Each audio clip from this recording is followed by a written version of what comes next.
Okay, we are now streaming live on YouTube and recording. So I will let Mayor Rachel Lyle-Smith, whenever you are ready to begin, you can open up the meeting. Thank you. Making sure I have all the meeting materials. All right, so today is Wednesday, April 7th, 2021, and it's just after 7 o'clock, and I am calling the regular meeting of the Oregon City Commission to order. Ms. Riggs, will you please call the roll? Yes. Commissioner Frank O'Donnell. Here. Commissioner Denise McGriff. Present. Commissioner Rocky Smith. Here. And Mayor Rachel Lyle-Smith. Here. All right, so since we're on Zoom for tonight, we're going to skip the flag salute and move on to ceremonies and proclamations. And the first item I have up is the Arbor Day Proclamation.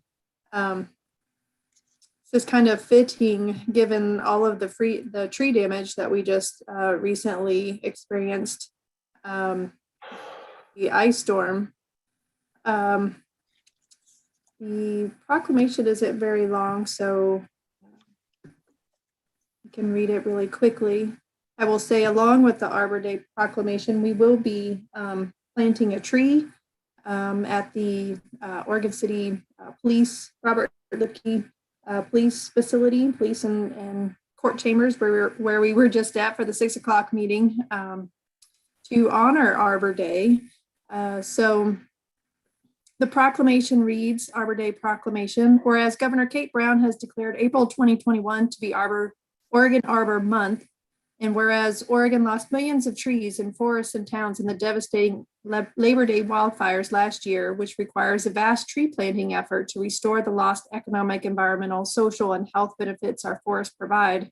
Whereas Oregon City also lost countless trees to the recent ice storms, and whereas during the pandemic, Oregonians have relied on tree-filled parks and natural areas as places of respite, joy, spiritual renewal, exercise, and social interaction because healthy trees have a positive impact on our mental health and community resilience.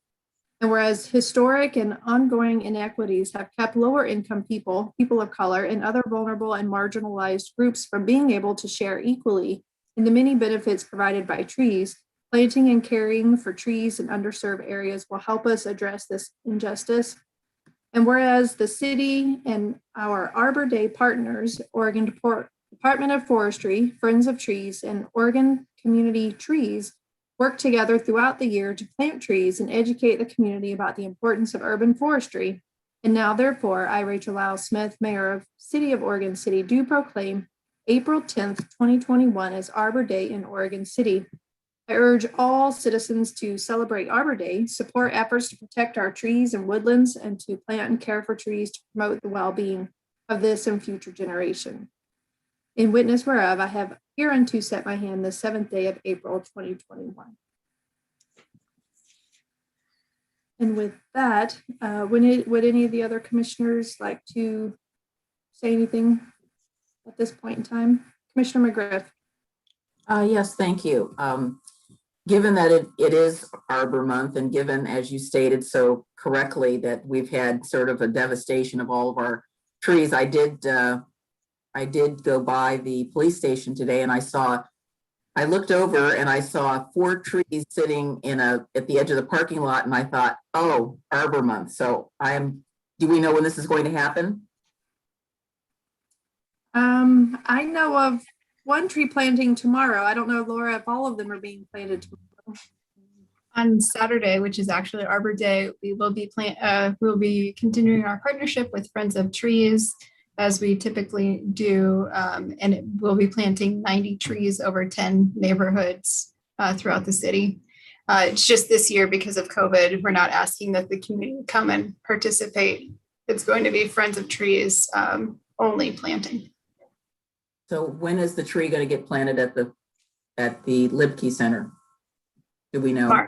Tomorrow. So 9 o'clock, 20 o'clock, 6 o'clock. It's sort of a smaller because it's an in-person planting event. So it's just a limited number of people for tomorrow's event for the one tree, but though we are recording it as well. And then on Saturday, we'll do the mass planting around the city. Okay, thank you. You didn't exactly answer my question, but I'll ask it again. Okay, so I'm going to, unless there's any other comments, I don't see any. So I'm going to move on to item 3B, which is the mayoral appointments to city boards and commissions. We had a couple of positions that we needed to appoint, and we're really timely that I would make this appointment because we have some budget work that is coming up. So the staff report includes the appointment of 4 persons, Oregon City residents, to the Oregon City Budget Committee. Christina Emma Lugo, she's filling a vacancy left by Joanne McCall with the term ending 12/31/2022. Kyle Arnhart to fill a vacancy left by Jeffrey Olivas, I'm probably saying his name wrong, with a term ending 12/31/1223. Casey Flesh to a 4-year term ending 12/31/2024. And Mike Mitchell to a 4-year term ending 12/31/2024. So I would like to say congratulations to you all and thank you very much for helping us on our budget committee. The other committee that had a vacancy was the Enhancement Grant Program Committee. There was a vacancy for a 4-year term, and that appointment is for Lori Wilson. And that 4-year term ends December 31st, 2024. And then finally, the library board had an unexpected vacancy recently by Scott Edwards. And so I have appointed Heidi Blackwell with the term ending 12/31/2023. And at this point, that is it for all of the boards and committees, boards and commissions at this point in time. Ms. Riggs, do we, I believe we probably still have some vacant positions. Can you comment on those vacancies and if we're still collecting applications or if we're solid? So we are no longer collecting applications. We do have, well, I shouldn't say that. We are always open for applications for any teen who would like to participate on the Parks and Recreation Advisory Committee. Unfortunately, we have not been able to fill that position.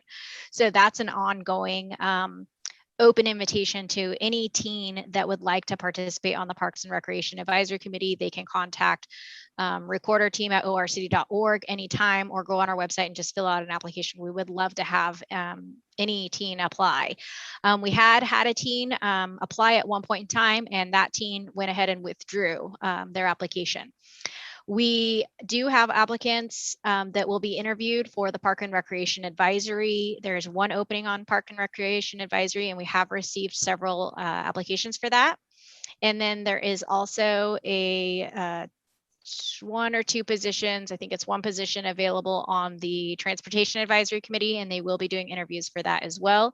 I will let the commission know when they're going to do those interviews, but I believe it's at their regular meetings this month in April.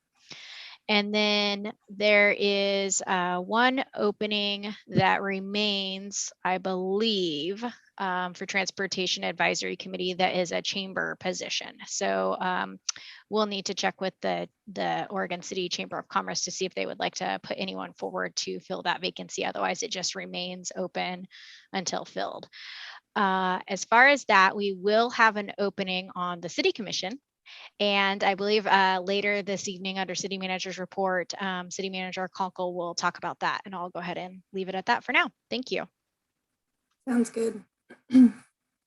All right. So with that, we will move on to citizen comments.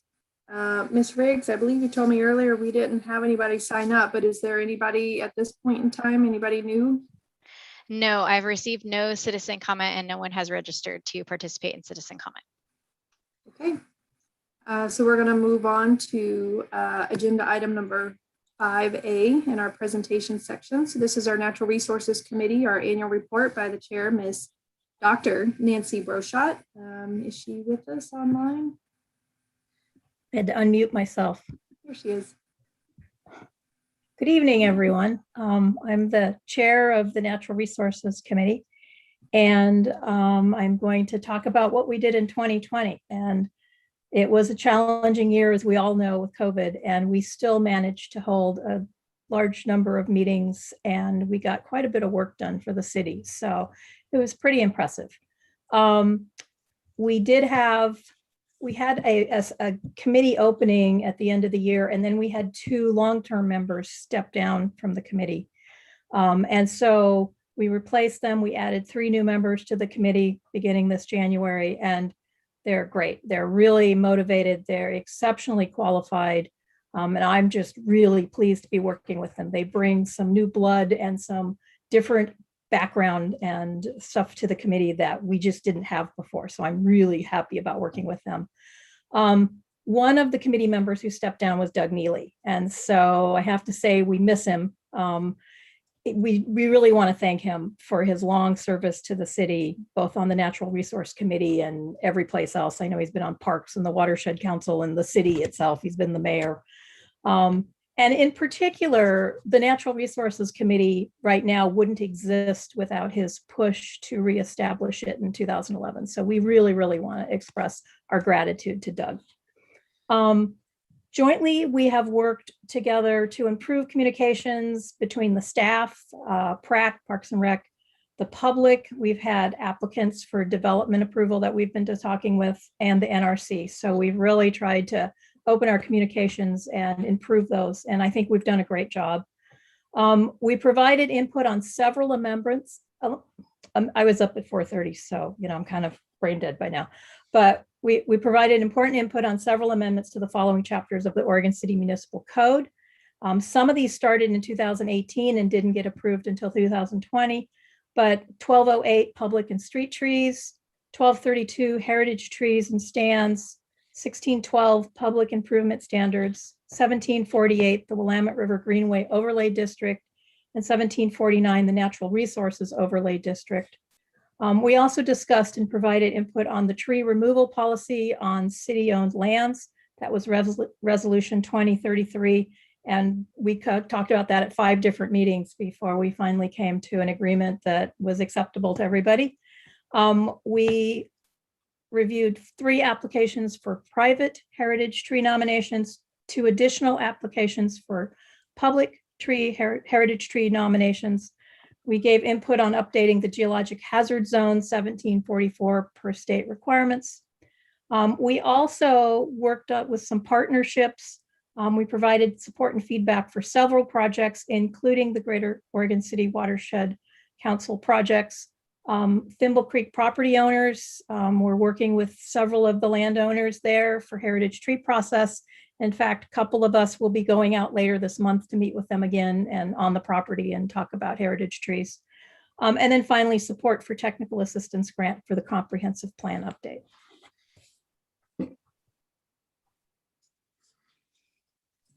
That's certainly impressive work. Thank you, Ms. Broshot, for that report. Does anybody have any comments or questions? I see Commissioner McGriff waving. I just want to say thank you for all the good work. It's much appreciated, and the comments have been extremely helpful to me. So thank you again. More than welcome. I'm glad we can help.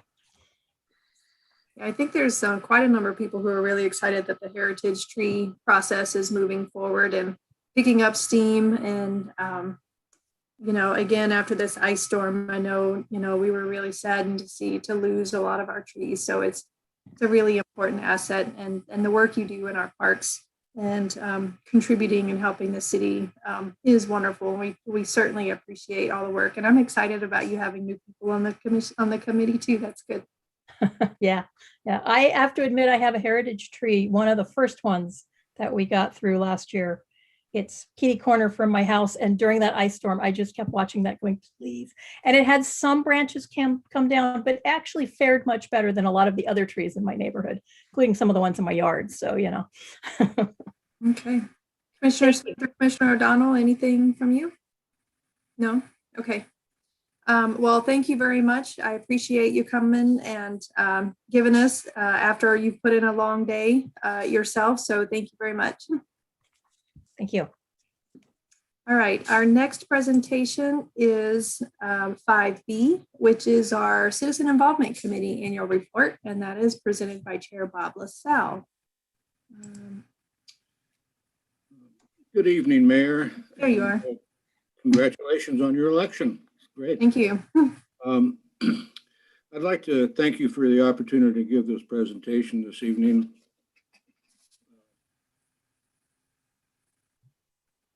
I've got a funny thing up on my screen here, just a minute. Bob, I just sent you a notice asking if you wanted to turn your video on. Now you. Oh, let's see, okay. There he is. You are? Okay, anyway, we'll start over again. Good evening, Mayor and Commissioners, and thank you for the opportunity to give this presentation this evening. During the last year plus, the CIC has gone through somewhat of a transition. We've been able to make several positive changes and have become once again more of a citizen-oriented committee.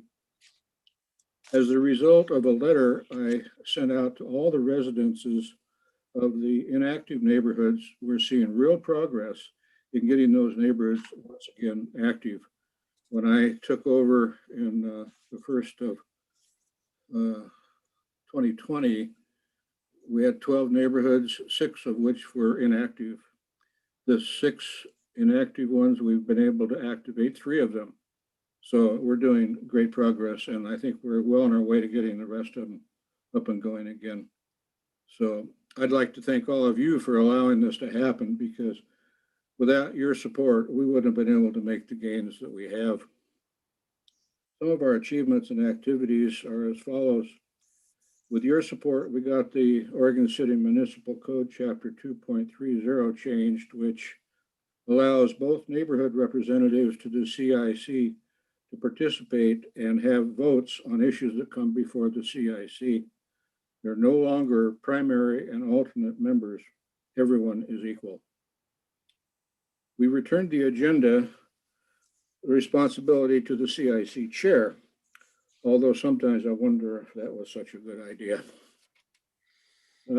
We reestablished the bylaws for the CIC, which alone was quite a project. We organized the agenda so that quarterly reports are now given by the Oregon City Public Works, the Oregon City Chamber of Commerce, and the Downtown Oregon City Association. And that's proven to be an informative way of getting information from our city and business partners. It's worked out really well.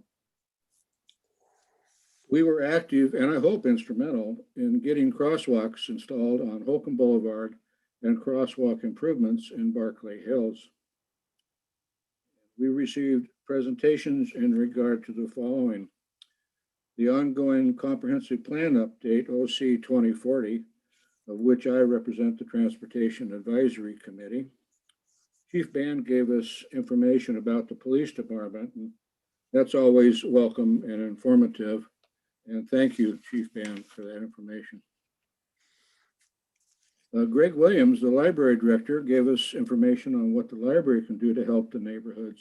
Thank you, Greg, for that.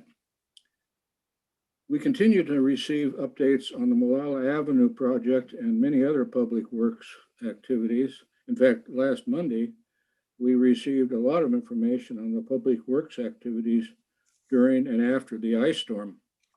That was very informative, and a big, big thank you to all the hardworking people in the Public Works Department. You did a great job for us, and I think everybody will agree with that. The primary responsibility of the CIC is land use issues.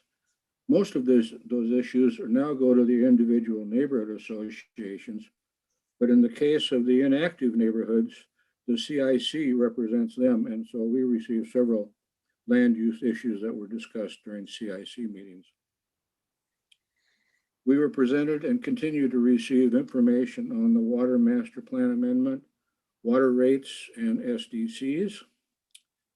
And we received information on the Park Place Urbanization Study.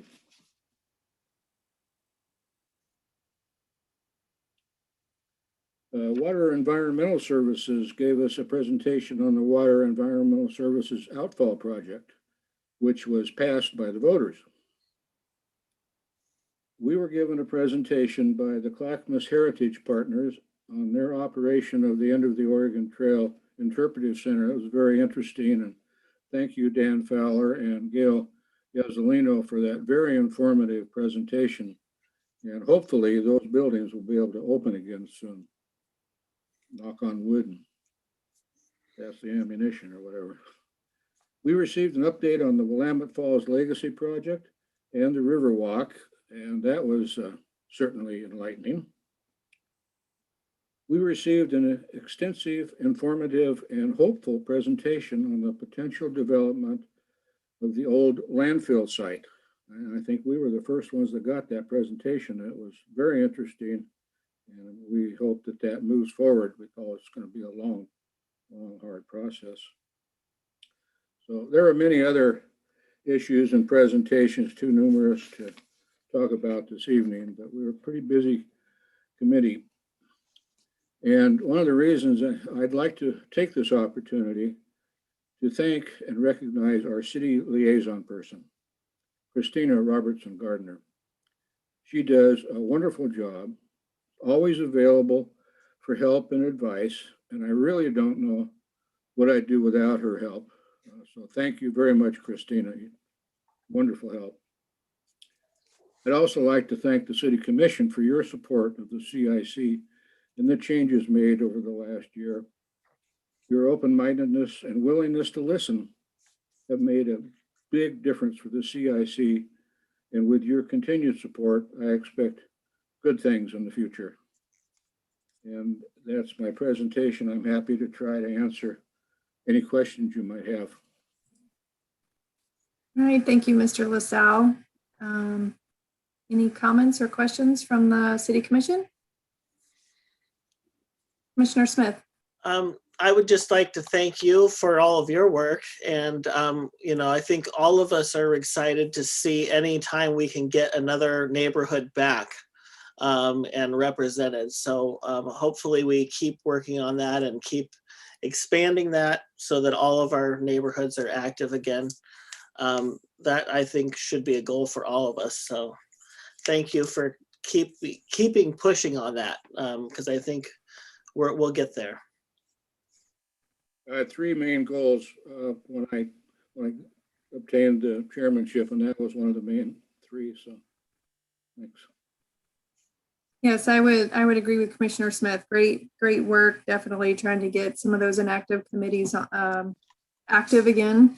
And I'm really hoping to see the results of the dialogue between the CIC and Ms. Turway's group and the OC 2040 project and that advisory group on how the CIC will continue to, or likely continue to, review land use applications, how the neighborhoods can be involved. I think that's an important component.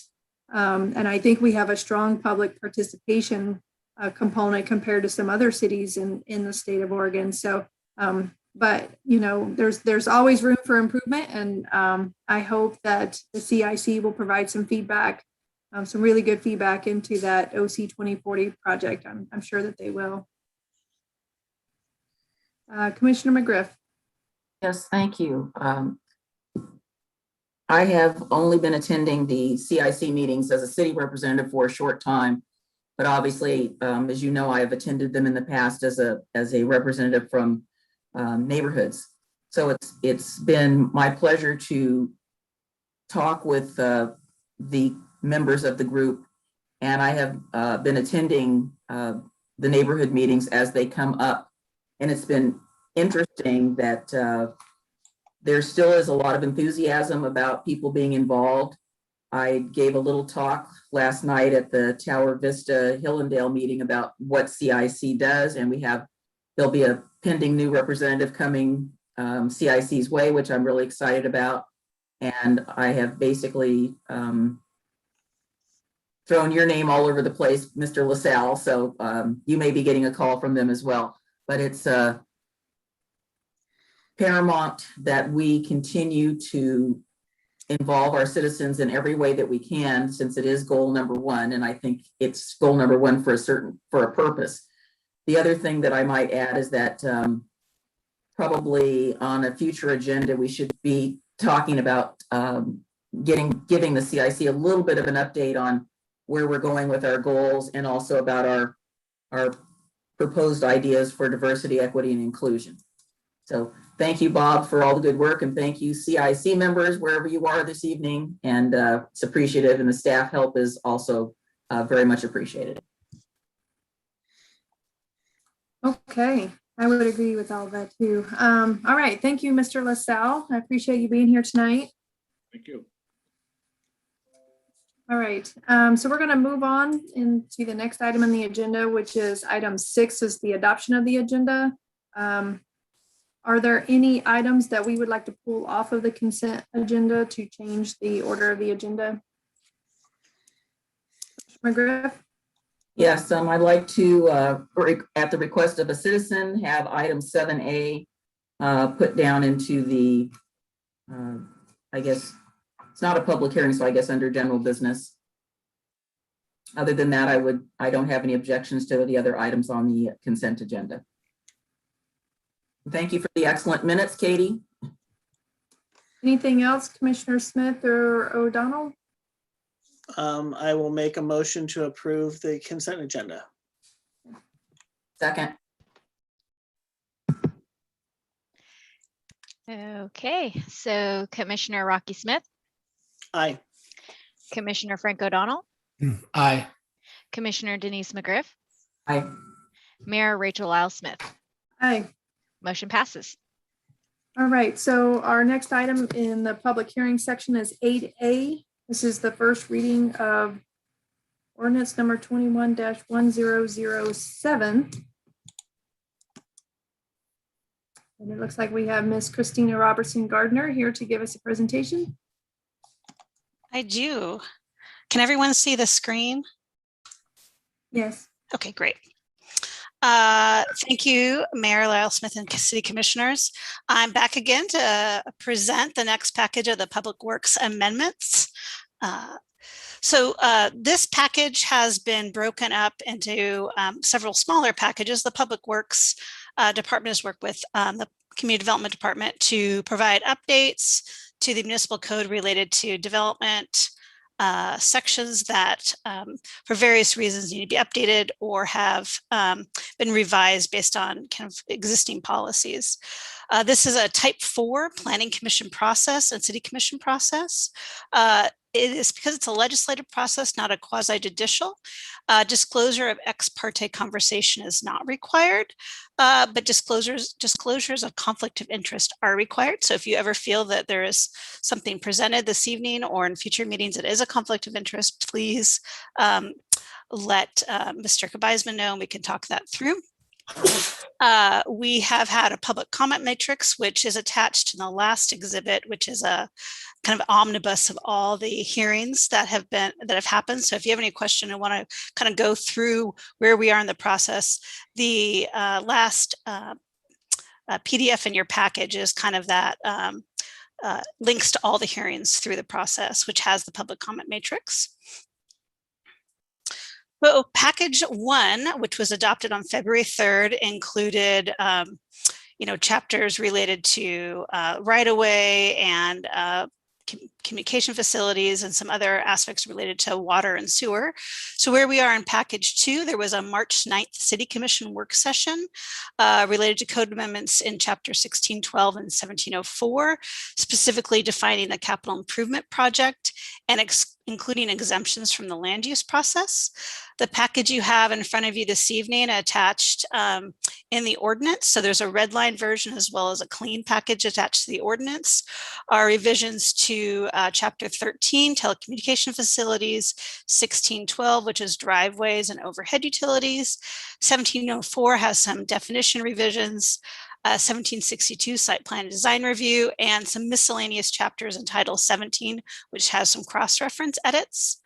So some highlights from Assistant City Engineer Josh Wheeler's memo, I provided just general updates, which are in all those packages. So I don't have to read them all through, but generally these came out of the conversations related to the public improvement as well as the utility access. With the approval of package number 2 is proposed for this evening, first reading with a second reading at the next meeting in April 21st. Moves on to package 3, which is looking at revisions to the geologic hazard overlay district.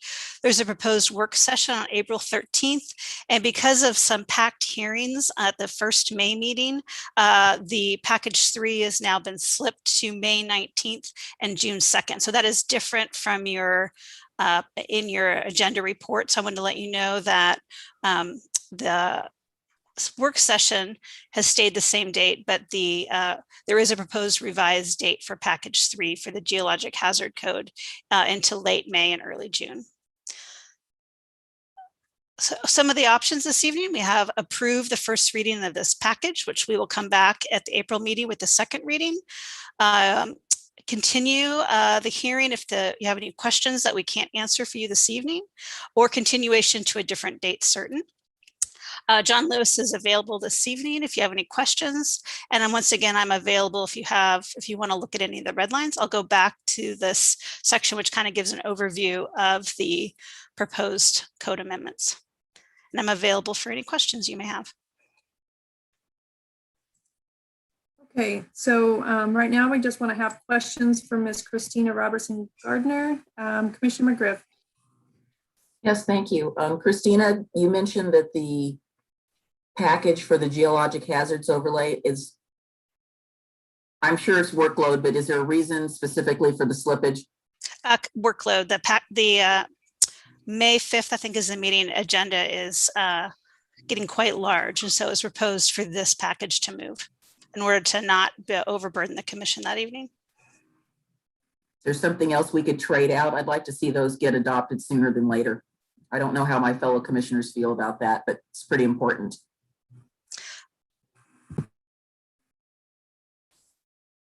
One thing that I can refer to Ms. Turway, but approving this package this evening is not contingent on those dates. So one option is to discuss the package you have in front of you, and maybe as part of the final discussion can be a discussion about the May agenda. And Mayor, if I could step in here, this is Katie Riggs. One of the items that came forward that we were not expecting was a recent appeal.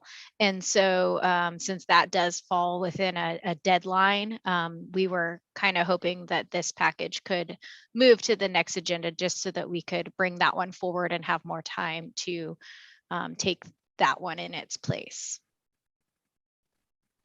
Okay, that makes sense. And that's this is an administrative item, and certainly, you know, I can talk with City Manager Conkle about the agenda, but it sounds like we have full agenda coming up and good reasons to move it. I don't see any other hands, so I would like to open the public hearing. And Mr. Kabizman. So this is a legislative hearing, so there isn't the usual script about criteria and making sure that you address certain criteria. There are criteria that the city applies in terms of changes to the land use regulations. And there are also other pieces of this that are not land use regulations. Chapter 13 and Chapter 16 are not, I'm sorry, just Chapter 13, 12. Chapter 13 is not part of the city's land use regulations.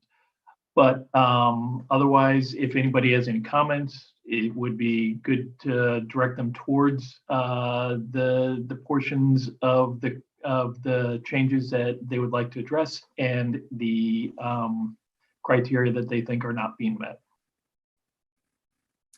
And I think we wanted to pause and make sure there were no conflicts of interest. I don't think there is. All right. Do we have any Anybody else wanting to speak on the public hearing? There is no one registered to speak on this public hearing. Thank you. Okay. In that case, I will close the public hearing and the commission can have deliberation or a motion. Commissioner McGriff? Yes, if we don't have any deliberation, I've read this again for the, several times during our work sessions and also read the other amendments. And I would like to move the first reading of ordinance number 21-007, amending the Oregon City Municipal Code, Title 13, Public Services, Title 16, Land Division, Title 17, Zoning, LGE 20-01, Public Works Code Amendments Package number 2. Second that. And I'll pause real quick. I believe we need to have do we need to have a continuance of the public hearing meeting as part of that motion? That would be helpful because this packet, the legislative file will run through all 3 packages. Commissioner McGriff, can you modify your motion? I'm listening, Ms. Robertson Gardner. We need to extend this again. Why? The legislative file runs through all 3 packages, 1, 2, and 3. So continuation of each package helps to keep the legislative file open through this whole process. All right. I thought you guys wanted this done. No, this allows the legislative file to be open when we come back for the package 3. Okay. You want this continued to the next meeting? To a date certain of, isn't it May 19th? Wow. May I thought 19th. it was April 21st. Well, that's the second reading. Let's continue it to, or you want us to continue it to the 21st of April? So I think the proper motion would be a continuance to April 21st, which is when the next part of this legislative file would become before the commission. That's the second reading of this ordinance, next public hearing. I will amend the motion to continue to April the 21st. I will second that. Okay, thank you, commissioners. Ms. Riggs, can you call the roll, please? Before that, we have the first Mr. Weisman. ordinance number 21-1007, an ordinance of the City of Oregon City adopting amendments to Oregon City Municipal Code, Title 13, Public Services, Title 16, Land Divisions, and Title 17, Zoning of the Oregon City Municipal Code. Okay, Commissioner Rocky Smith, Aye. Commissioner Frank O'Donnell, Aye. Commissioner Denise McGriff, Aye. Mayor Rachel L. Smith. Aye. Motion passes. All right.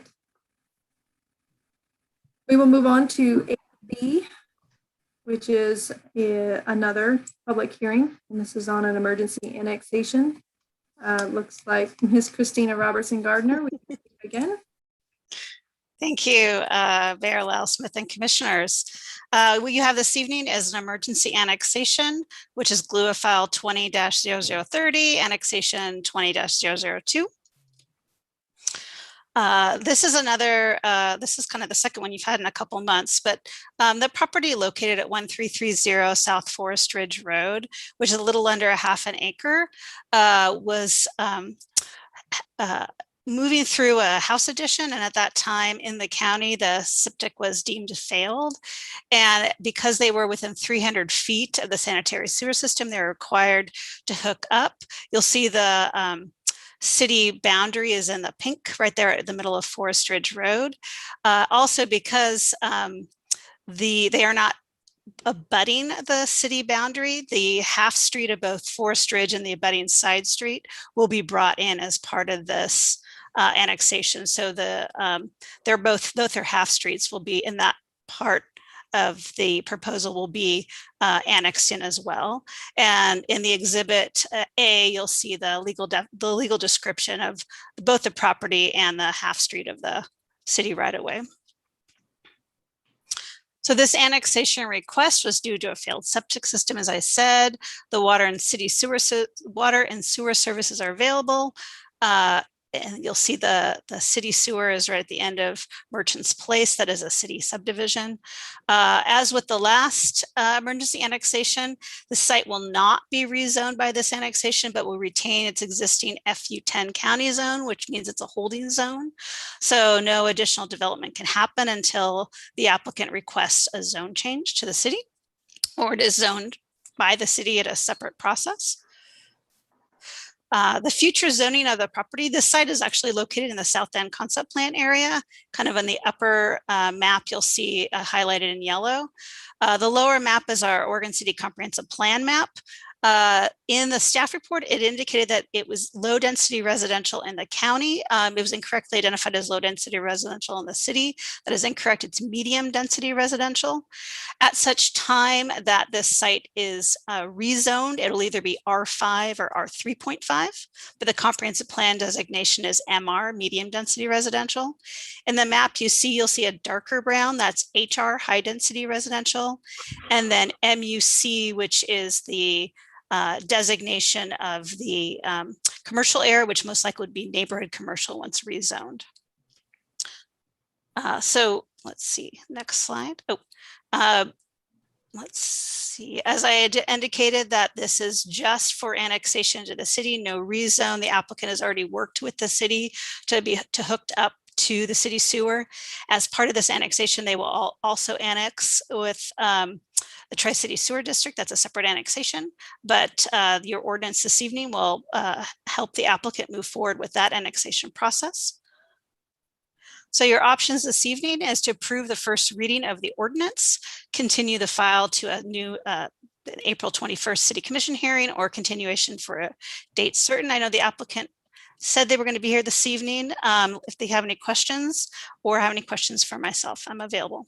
And I'm going to scroll back to this slide. All right, thank you. Any questions for city staff? Commissioner McGriff? Thank you. Christina, it's just sort of a process question. So you said that they were in the process of building an addition and then they had septic tank failure, or septic tank failed and they were building the addition. I didn't understand the sequence of events.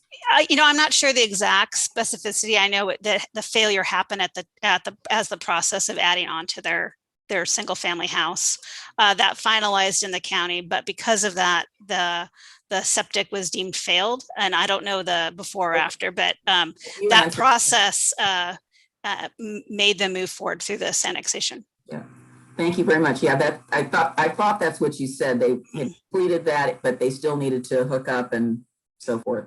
Mm-hmm. Okay, any other questions for city staff? Seeing none, we will move on, and I will open the public hearing. Mayor Lau Smith, this is a quasi-judicial hearing, and so there is some material that I need to read into the record. Okay. So this is a quasi-judicial hearing. The commission's role in this is to conduct a public hearing and make decisions about the matter before it based on the facts in the record. And making those decisions, the commission must apply the applicable codes and laws and cannot vary or change from those laws or codes. A staff report was prepared for the application and was made available to the public 7 days before this hearing. The staff report identifies the approval criteria that apply to each applicant's proposal, and staff has analyzed those criteria in the staff report. The hearing procedure that the commission will follow is set out in state law and the Oregon City Municipal Code. The steps are shown on the city's website. Public testimony was called on the order it was requested in advance of the meeting. If you have not emailed staff at planning@orcity.org to request to speak and would like to testify, please raise your virtual or physical hand when the mayor asks if there are others in the audience who would like to participate. For the public record, please begin all testimony by stating your name and city of residence. If you would like to receive a copy of the notice of decision, you must provide the city with your mailing address or email address so we know where to send it. Testimony evidence should be directed towards the applicable approval criteria. If you believe other criteria apply in addition to those addressed in the staff report, please identify and discuss those criteria and explain how and why you believe they apply to the application under consideration. Any person may submit written material while the public record is open on each application. Any written material received by the city staff during the time period in which the record is open will be placed in the record. Written materials submitted during the public hearing must be presented to the city staff in order to become part of the record. If a person intends for PowerPoint presentations, reports, pictures, or other exhibits used in oral testimony to be placed in the record, copies must be submitted to the city staff while the record is open. If they are not given to staff, they will not be included in the record. If the commission makes a decision with you disagree, any issue that you wish to appeal must have been raised before the commission in order to be considered on appeal. without raising the issue on the record with sufficient detail and accompanied by statements or evidence allowing the city and all parties to respond, the issue will not be considered by the State Land Use Board of Appeals. In addition, the failure of an applicant to raise constitutional or other issues relating to proposed conditions of approval with sufficient detail to allow the local government or its designee to respond to the issue or preclude an action for damages in circuit court. Now, because this is quasi-judicial, each commissioner is expected to be unbiased and make the decision based on the facts in the record and without ex parte contacts. As a result, each commissioner should disclose any potential conflicts that they have, such as family, financial, or business relationships with the applicant or the land in question. In addition, any commissioners who have discussed the application in question with any of the parties or have independent knowledge of relevant facts, such as from a site visit to the site, should disclose those facts. Any member of the audience may question any commissioner about the disclosure. At this point, does any commissioner have any ex parte contacts, conflicts of interest, bias, or any other statement to declare or have visited the site? I do not. Seeing none. I do not. Proceed on to the hearing. Okay.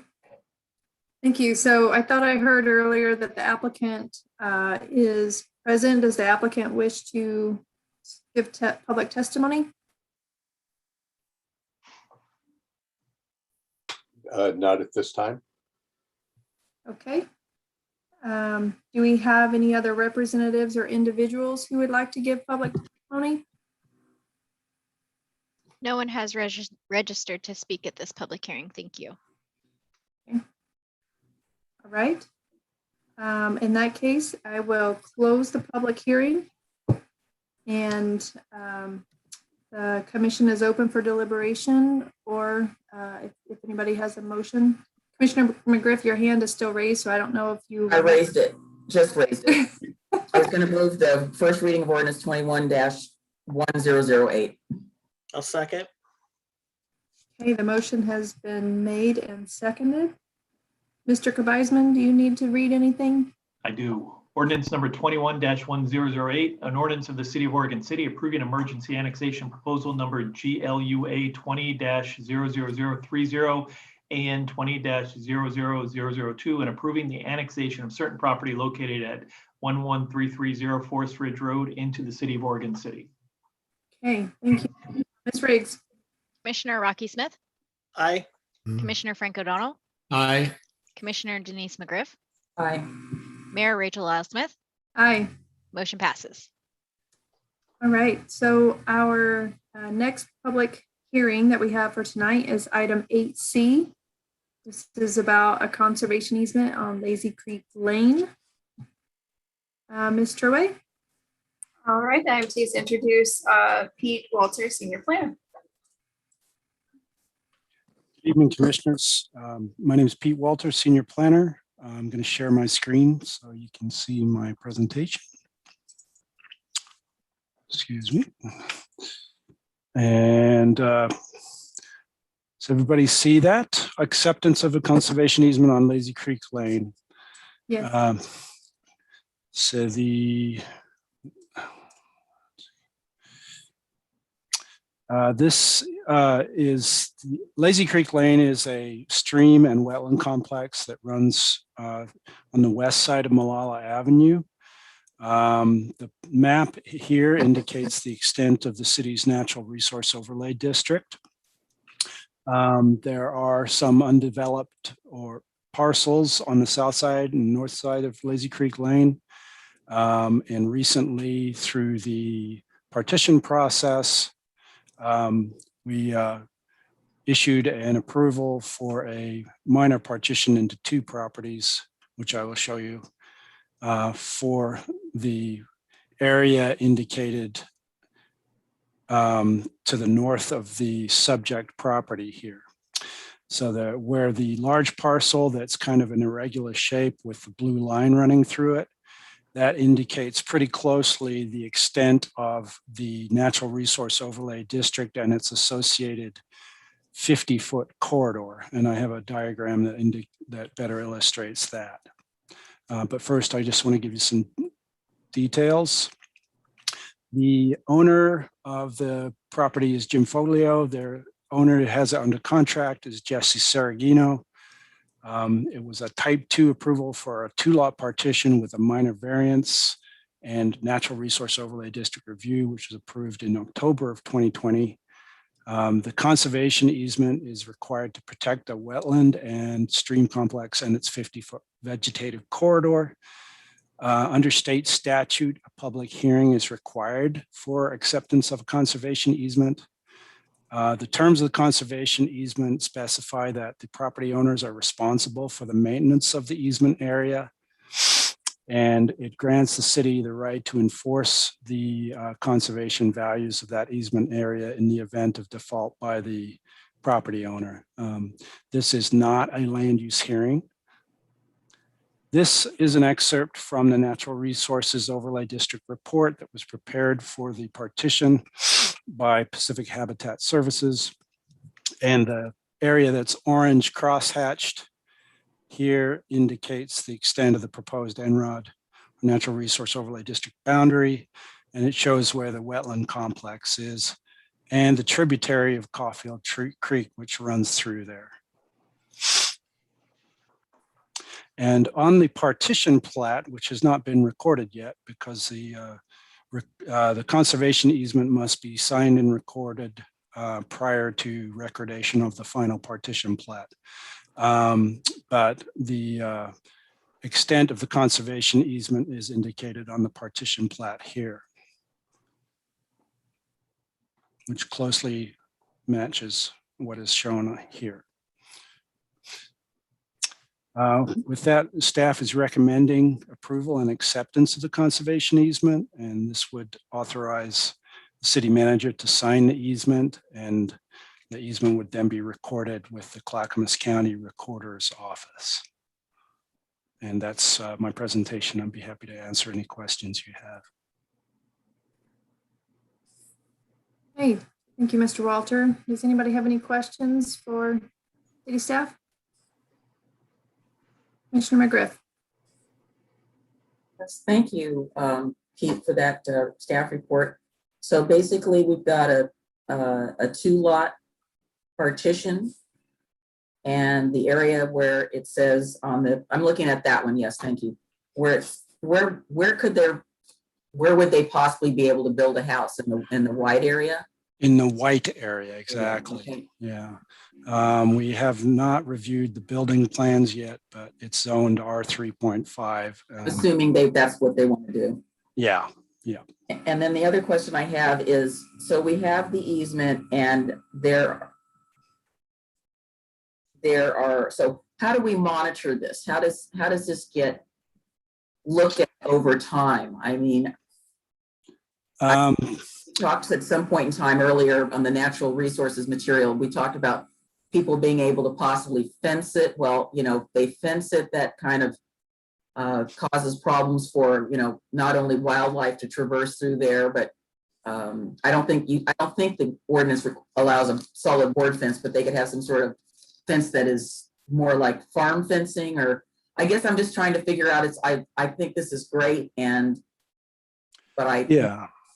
What happens, you know, next year, 6 months down the road? So the mitigation report prepared for the development requires a monitoring period of 4 years.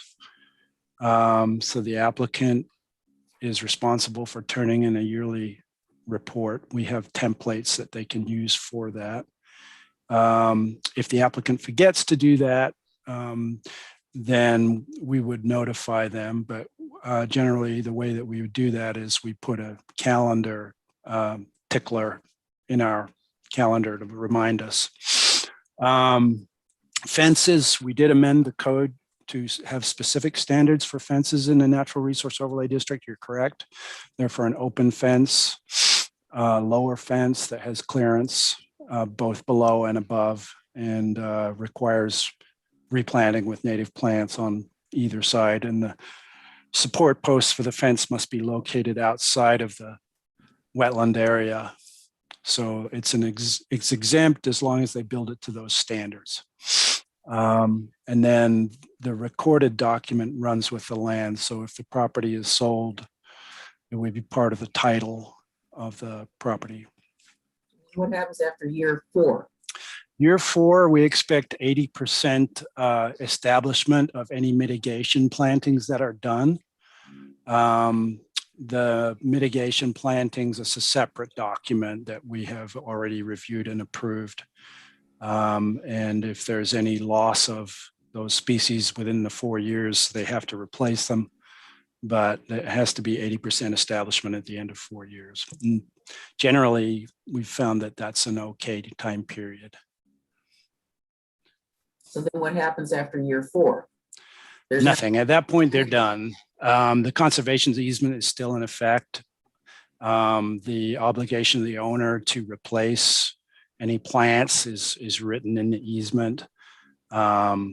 And if I guess if there was any default of that, it can be done through code enforcement and that kind of thing. So there wouldn't be any additional check-ins by the city at year 5 or year 10 or, No, we currently don't do that. We've always, the maximum that's specified in the code is 4 years. Yeah, I don't have any problem with us accepting the easement. I guess I have a concern that after 4 years, there's nothing. How would the city be able to access the property if somebody wanted to go take a look at it? Well, there are some specifications for how we provide notice to the property owner if they're not abiding by the terms of the easement. The easement does not grant us exclusive right to enter the property, but it does provide a course of action for notice to the property owner. And that's generally the way our code enforcement works anyway, is, we can view property from the right of way and we provide the opportunity to correct any defect through the code enforcement process. Well, I guess I'll hunt to the city attorney to not answer a question, but it seems to me that if we're going to accept an easement and we're accepting it on behalf of the public, that 4 years, it seems like the easement is in perpetuity, but I don't feel comfortable with us relying on the process of code enforcement to correct something that will then be a part of the public domain and partially be owned by the public, to make sure that it's ongoing and that it's maintained. It makes no sense to me that we would accept something without accepting ongoing responsibility for at least checking on it maybe once a year. I don't know. It seems to me that that's a little bit of a loose end. I'm not going to vote against this, but I think that is a loophole that we need to be thinking about how to plug it. I want to encourage people to do the right thing and be honest about what they're doing. But I think if we're accepting things like this, it'd be the same thing if we accept an easement for a utility. We're going to come over and Public Works is going to periodically check on it to make sure that line or that easement is being maintained, that nothing's happening to it. To me, this is the same thing. So we don't accept utility easements and then say after 4 years, we're not going to do anything about it. So I think there's a problem there. Commissioner Griff, I would have a slightly different take on the easement than Pete indicated. If you look on page 2 of the easement, the grantor is conveying to the city the right to maintain, preserve, and protect the values of the easement, the right to enter, including city employees and contractors upon reasonable prior notice, right to pruning, invasive species control, planting, habitat restoration, the right to keep the area in good and safe condition. So the city does have the right in perpetuity to enter and maintain and ensure the conservation easement is properly done. The 5-year period is tied to the land use approval that resulted in this. There are additional conditions, and that's where the 5-year period is the approval. But the easement is in perpetuity, as well as the rights of the city to do that.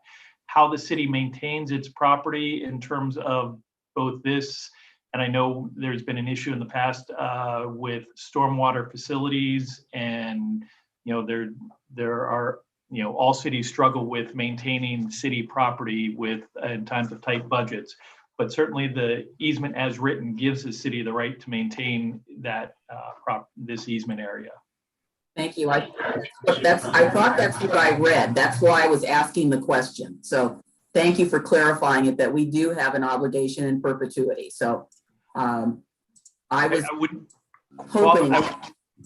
We have a right in perpetuity. I'm not certain I would term it an obligation. Okay, well, I'm looking at it as an obligation. If we're accepting it, then we're accepting some obligation. But yes, we have the right in perpetuity. So thank you for clarifying that. And Bill is right. It's a 5-year period in the code, not a 4-year. Sorry about that. Okay, Commissioner Smith or Commissioner O'Donnell? Any questions? Nothing else. Okay. Mr. Walter, I do have one question on the map that you have up. I just want to make sure I'm understanding. You have the red line, the existing in-rod boundary pointed out. Are you proposing that red line will essentially get down to where the orange line is, and then when it hits the property line, it'll shoot back over to wherever the red line is going north? I presume there's no north. Yeah, this is the strange thing about the Natural Resource Overlay District. Whenever there's a development application within the NROD, they are required to do a site-specific survey to determine the exact extent of the required vegetative corridor width. And they measure that from the edge of a wetland or the top of stream of a bank and that kind of thing. Our NROD boundary is required to be put on the map as a reference point. But we have the situation throughout the city that only the properties that have come in for development have done this delineation, and our NROD is of a fairly conservative overlay. It's frequently larger than the vegetative corridor actually is, and that's not unusual and actually a prudent Right. thing. Mm-hmm. So then we would view this as an improvement of our in-rod boundary that would make it more accurate. Yes. Okay. All right. Thank you. I just wanted to clarify, make sure I was reading that correctly. Yeah, you're right. Since there's no other questions for staff, it looks like I can open the public hearing. Sorry, Mayor Smith, I do have one more. I know that when people are buying property, they don't always read everything. So I just had a fleeting thought come across my mind that I guess I'm hoping that the applicant and the potential and the future property owner understand that this is not an area for them to develop a barbecue pit or a gazebo for their outdoor use, or it's a dog run or whatever. I mean, it's a vegetative corridor, and I'm assuming that they understand that it cannot be developed. I guess I'm asking the question. I don't know.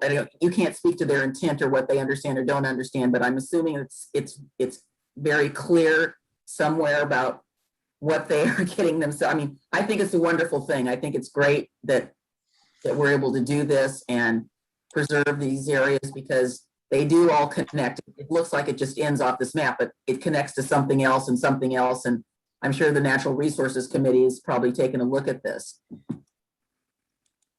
So I guess I'm trying to get an understanding of, do they know what they can do and what they can't do in that particular area?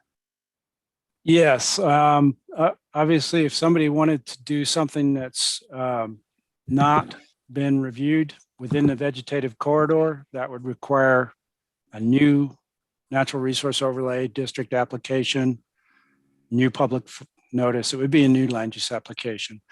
And,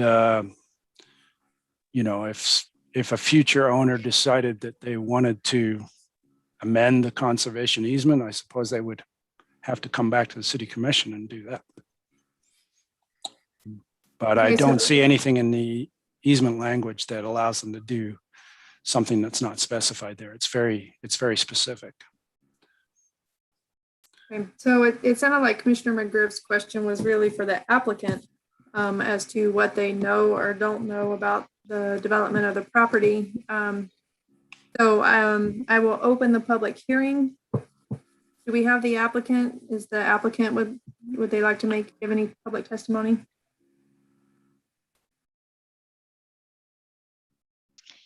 The applicant is not participating in the meeting this evening, and I do not have anyone registered to participate in this public hearing. Okay. Well, given that, I will close the public hearing. Are there any other additional questions of staff? Okay, seeing none. Mr. Kabizman, I'm reading that you do not need to give a disclosure on this. So is there a motion? I'll move to approve the adoption of the conservation easement on Lazy Creek Lane. Second. Okay, moved and seconded. Ms. Riggs? Commissioner Rocky Smith, Aye. Commissioner Frank O'Donnell, Aye. Commissioner Denise McGriff, Aye. and Mayor Rachel L. Smith. Aye. Motion passes. All right, so moving on in the public hearing section, we are moving on to 8D, which is a real estate contract for the sale of public works property. I'm not sure who's taking this. Is this Mr. Lewis? Thank you. Thank you, Mayor Smith and commissioners. Yes. So I don't have a presentation for you tonight, but I just wanted to talk through this. Before you is a decision to authorize the city manager to execute a sales agreement for the sale of 306 South Center Street. This is about a 9,000 square foot property located at the edge of the McLaughlin neighborhood. The house is a 2-story home with a below grade basement for essentially a 3rd floor, and altogether includes about 3,500 square feet of finished and roughly finished living area. The property was listed for sale under an agreement with Keller Williams real estate brokerage firm and listed in the RMLS, or Realtor Multiple Listing Service. As you may know, the housing market has a limited number of properties for sale, and this home went pending after about 4 days.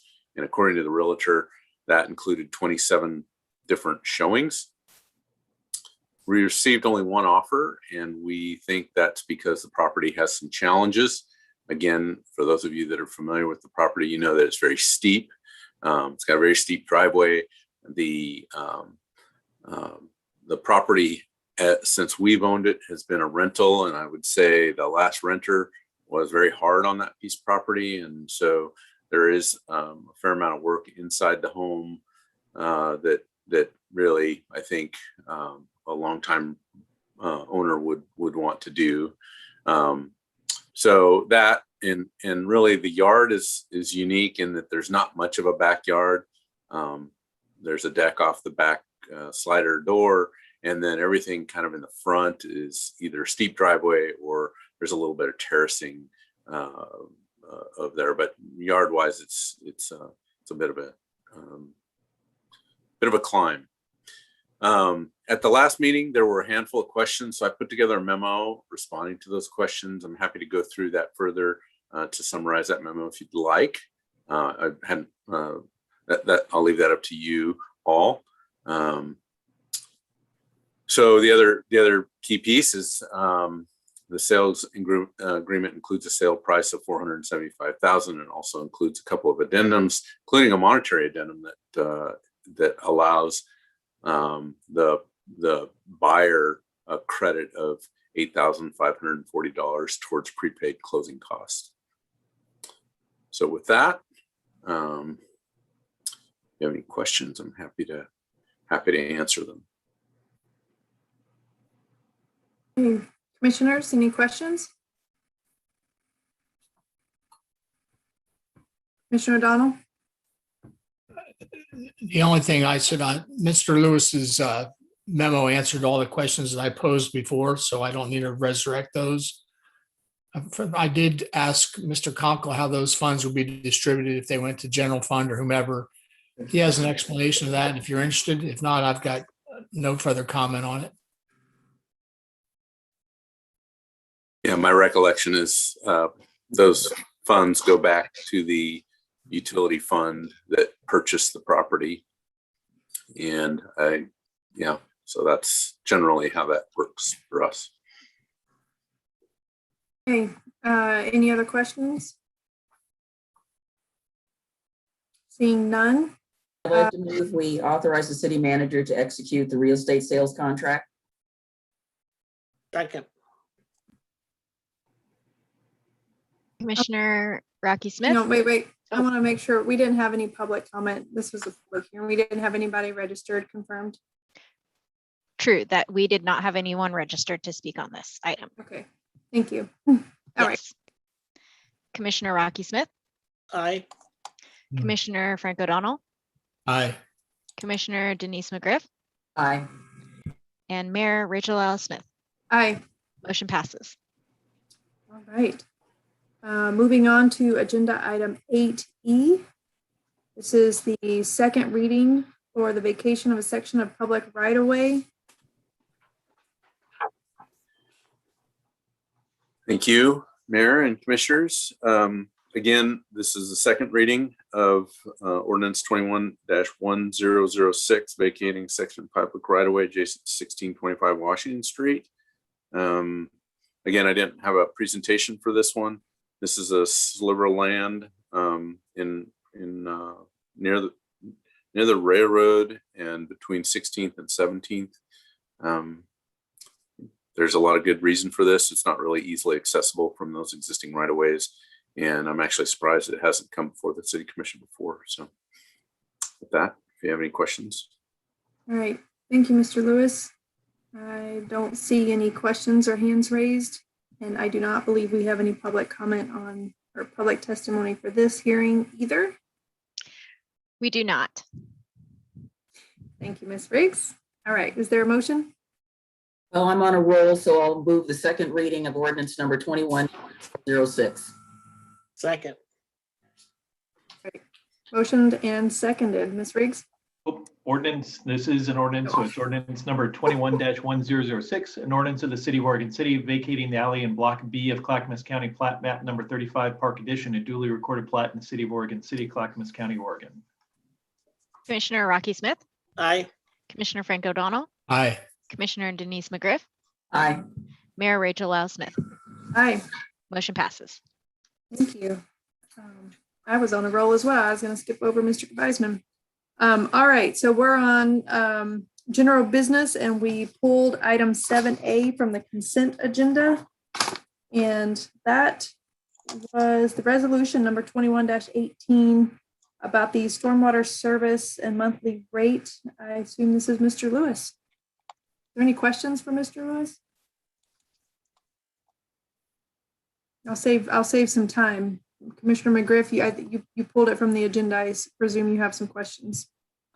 Yes, thank you, Mayor Lyle Smith. No, I don't have any questions. I was responding to a request from a constituent. The first, and I already informed Mr. Lewis ahead of time that that request had come in, just so the other commissioners know. So the constituent concern was why we would place a 54% increase in monthly stormwater fees on a consent agenda without having any discussion with the public. And I said, well, I said, I did not place it on the consent agenda, but I understand that there is a concern. And Mr. Danielson has sent in some information earlier. He also indicated that he believes that the businesses and citizens of Oregon City are currently having financial challenges, and that even though we think that part of the city is operating normally, they don't think it's okay to increase a fee. He has $10 a month to $16 a month between 2021 and 2024 for a residential home. He states that in his business, the increase of $500 a month or $6,000 a year. He also is concerned that his stormwater utility fees would be going up by 54% by July 1st, 2024.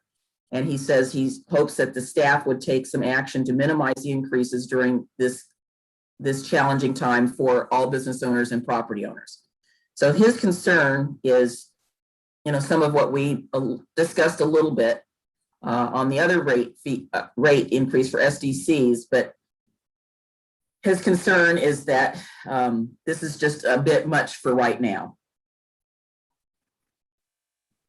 So that's basically the request that I received from a community member. Commissioner O'Donnell. So I also read Mr. Danielson's memo, and I know in our role as commissioners, we oftentimes look at percentages, but these are some pretty hard numbers. I understand his point. There's a question that I want to bring up. At the time we discussed this, I don't believe that the American Rescue Plan Act had been passed. And I'm curious, I became aware of that by virtue of my association with South Fork Water Board. And that plan provides for $19.53 billion to cities under 50,000 population. And the fund use, and explicitly stated fund use, is investments in water, sewer, or even broadband infrastructure. I'm curious if we should investigate making an application to that to maybe offset some of these costs. If it is in fact an eligible way to use those monies are going to be distributed within 60 days of May 10th of this year, half of them with a balance within a year. So should we, before we simply pass this thing, should we see if there's a means to possibly glean some of this federal assistance to offset the impact to our businesses? And I don't know if that's been investigated or not, or if it's a fit or not. And I would pose that question to our staff. So first of all, we also looked and discussed Mr. Danielson's email and understand, right, that we struggled to make these requests of commissions pretty regularly. We put a lot of effort into the maintaining justification for utility rate increases. And the commissions have generally been pretty supportive of that, and I'm thankful for that. They've made wise decisions about rate increases. The stormwater program is really our newest utility. It's our youngest utility maybe, and generally has gotten less attention than, say, the transportation system, or even, transportation is always foremost because people are using it and driving it all the time. Water and wastewater kind of come second. But generally, stormwater struggles to be seen as an important utility, and we're seeing more, emphasis. The Federal Clean Water Act years ago kind of set the stage, but every year the water quality standards continue to strive for more and more regulation, with the idea that regulation results in improved stormwater quality. We've talked a little bit internally, and that I don't know if Tony wants to add more, but we've talked about this American Recovery funding. It does sound promising, and trying to figure out how to spread that. We've got a couple conversations going with you all in the community about rates, and I do think it's going to have. I've got high hopes that it's going to that and a future infrastructure bill as well. So there's possibilities for that, and I think the challenge is what you got this momentum moving forward on a rate proposal. The news on the federal funding is fairly new, so if I think we have that opportunity to dial these back, if that plays out the way we surely hope it does, and the way it kind of sounds like it's going to. We just don't want to lose the momentum that we're already making and the conversations that we've already had. As of today, that hasn't changed. But if you remember, this is a rate increase path based on particular financial assumptions. That kind of a change, both the American Recovery Plan and the long-term infrastructure investment proposal from federal government. There's lots of questions about how all that's going to play out, but assuming it means we can spend it on capital, that would change our assumptions, and we want to bring back to you different rate proposals. So and then again, back to back to Craig Danielson's thing, I understand, there's really no good time for rate increases, especially when we think about struggling businesses or low income families. Yet with stormwater, I think we continue to deal with more impervious area per person than ever before, right? Our stormwater runoff, the storms are getting bigger. It seems like the runoff is happening more intensely. We've gotten more creative in the ways that we treat or manage our stormwater, but the expectations is that we treat each and every gallon of that surface water runoff.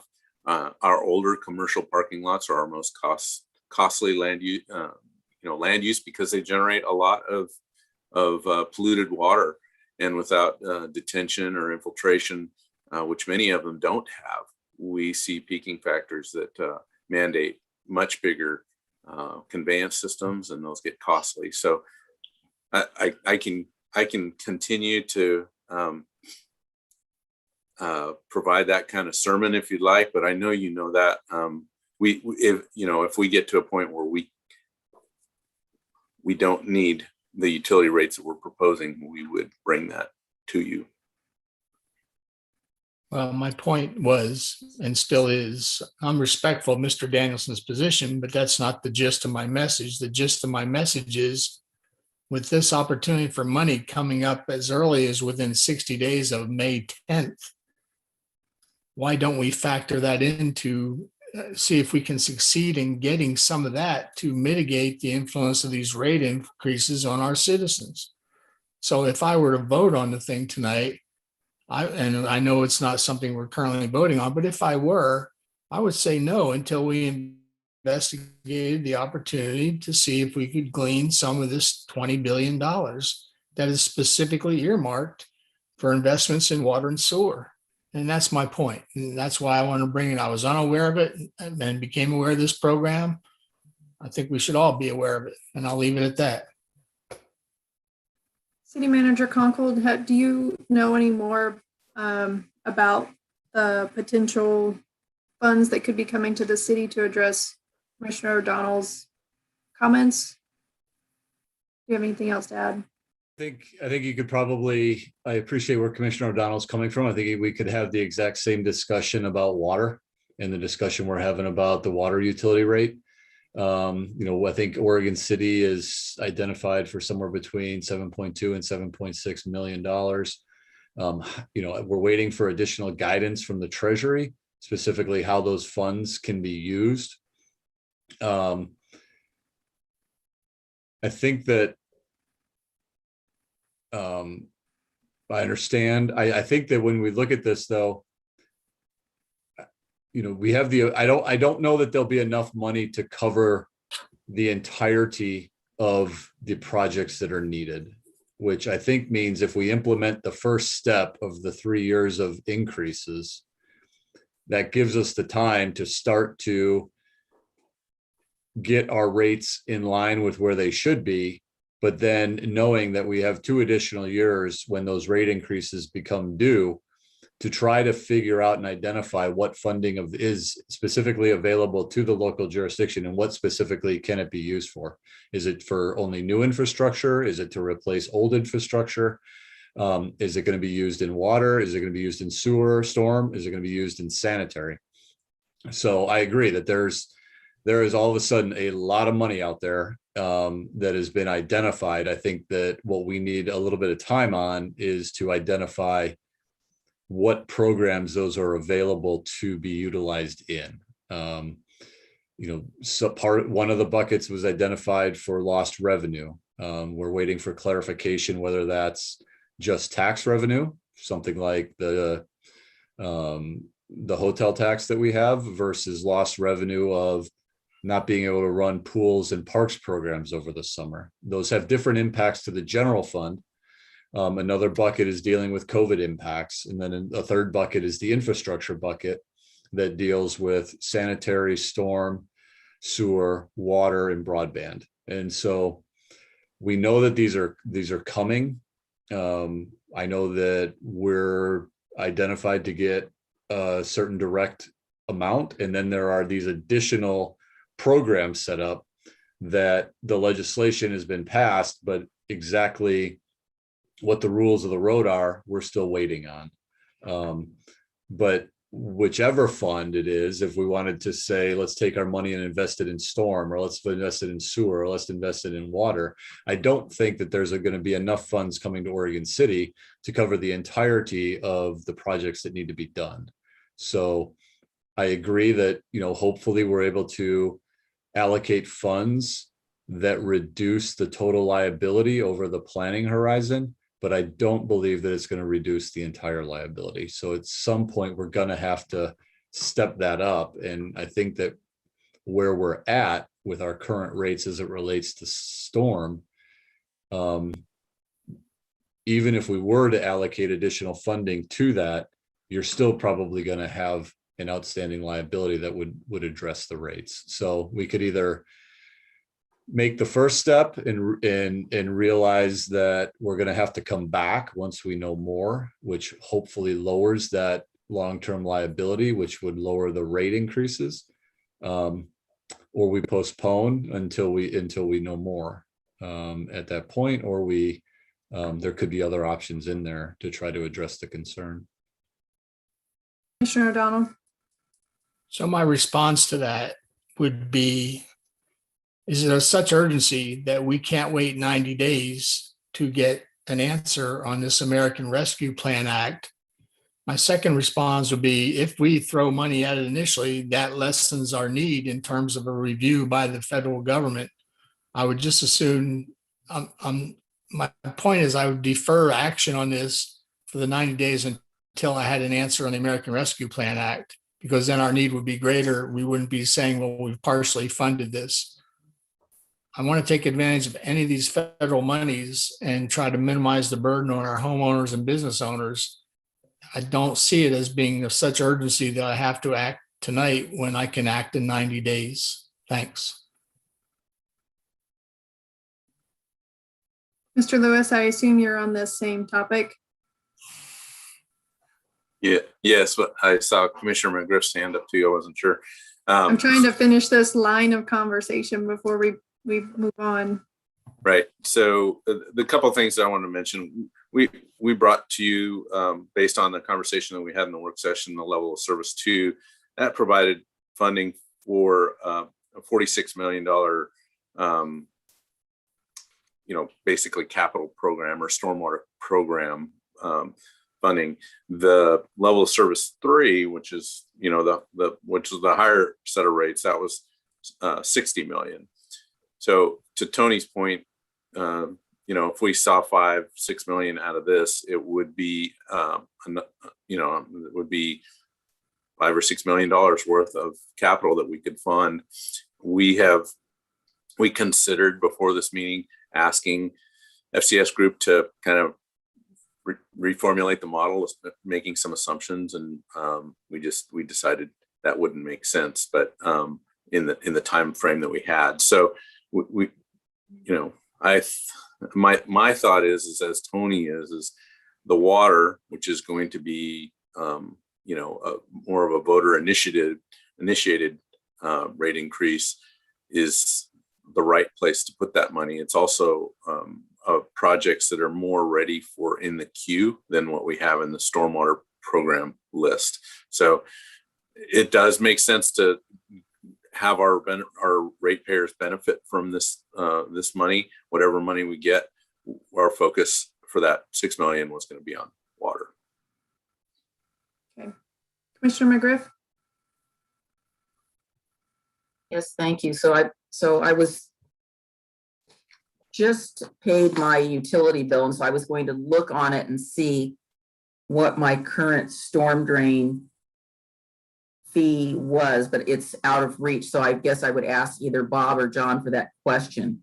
So I guess I know that when we talked about this at the work session in March, I had no problem looking at and looking forward to the SDCs. I mean, I didn't look forward to them, but I tried to look forward into the future of how the SDCs would play out. Now we're talking about rates that are going to apply to the taxpayers. And I think the thing that caused me to think about this again was the comment that I received, the fact that particularly our business owners who either have vacant buildings or they have tenants who are unable to pay their rent, so they're foregoing rent, but their fees still keep going on, continue on. And so, you know, we've got people who've got reduced incomes all the way around. And it does sound a little punitive to look at it from the standpoint of 54% in 3 years. So I guess the question is, you've got on the report, so the first one is, it would go up to 1254 for 1 ERU. So what's our current rate right now, since I can't get to my utility bill? I see it, but I can't reach it, so. So the current rate is 1086. And that's what a single family residential. Right. Okay, 1086. Yes.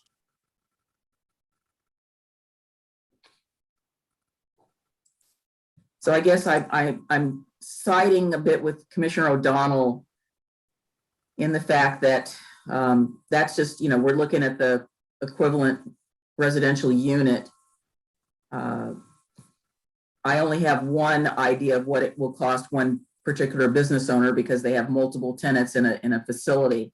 But if that's any indication, again, considering the fact that we have people who have lost income or no income or are hanging on by a thread, I'm trying to be cognizant of the current situation that we find ourselves in, and trying to figure out a way to still get the job done, but minimize the impact. And so I think I'm leaning towards Commissioner O'Donnell's suggestion.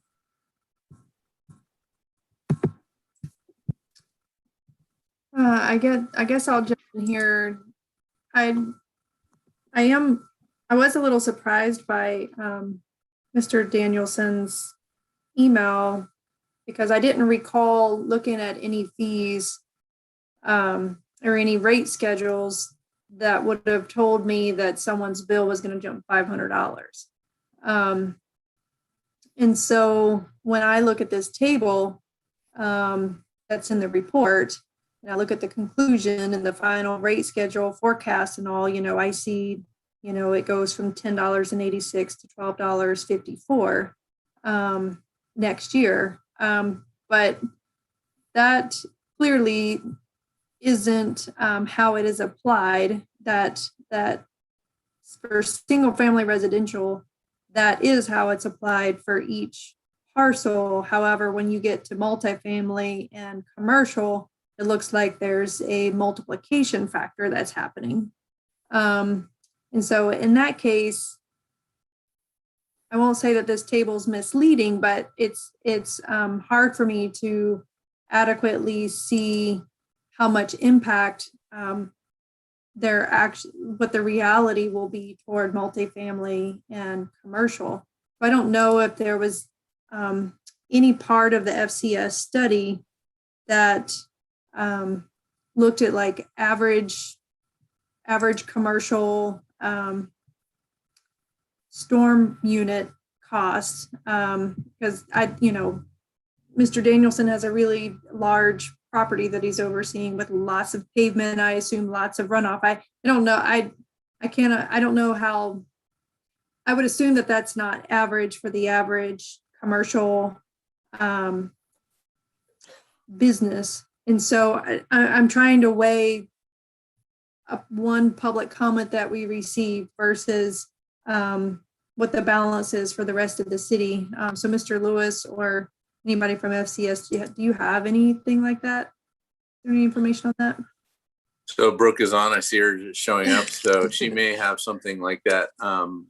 What I can tell you is that unit rate is applied across, based on area. So stormwater runoff is directly proportional to area, and more specifically impervious area.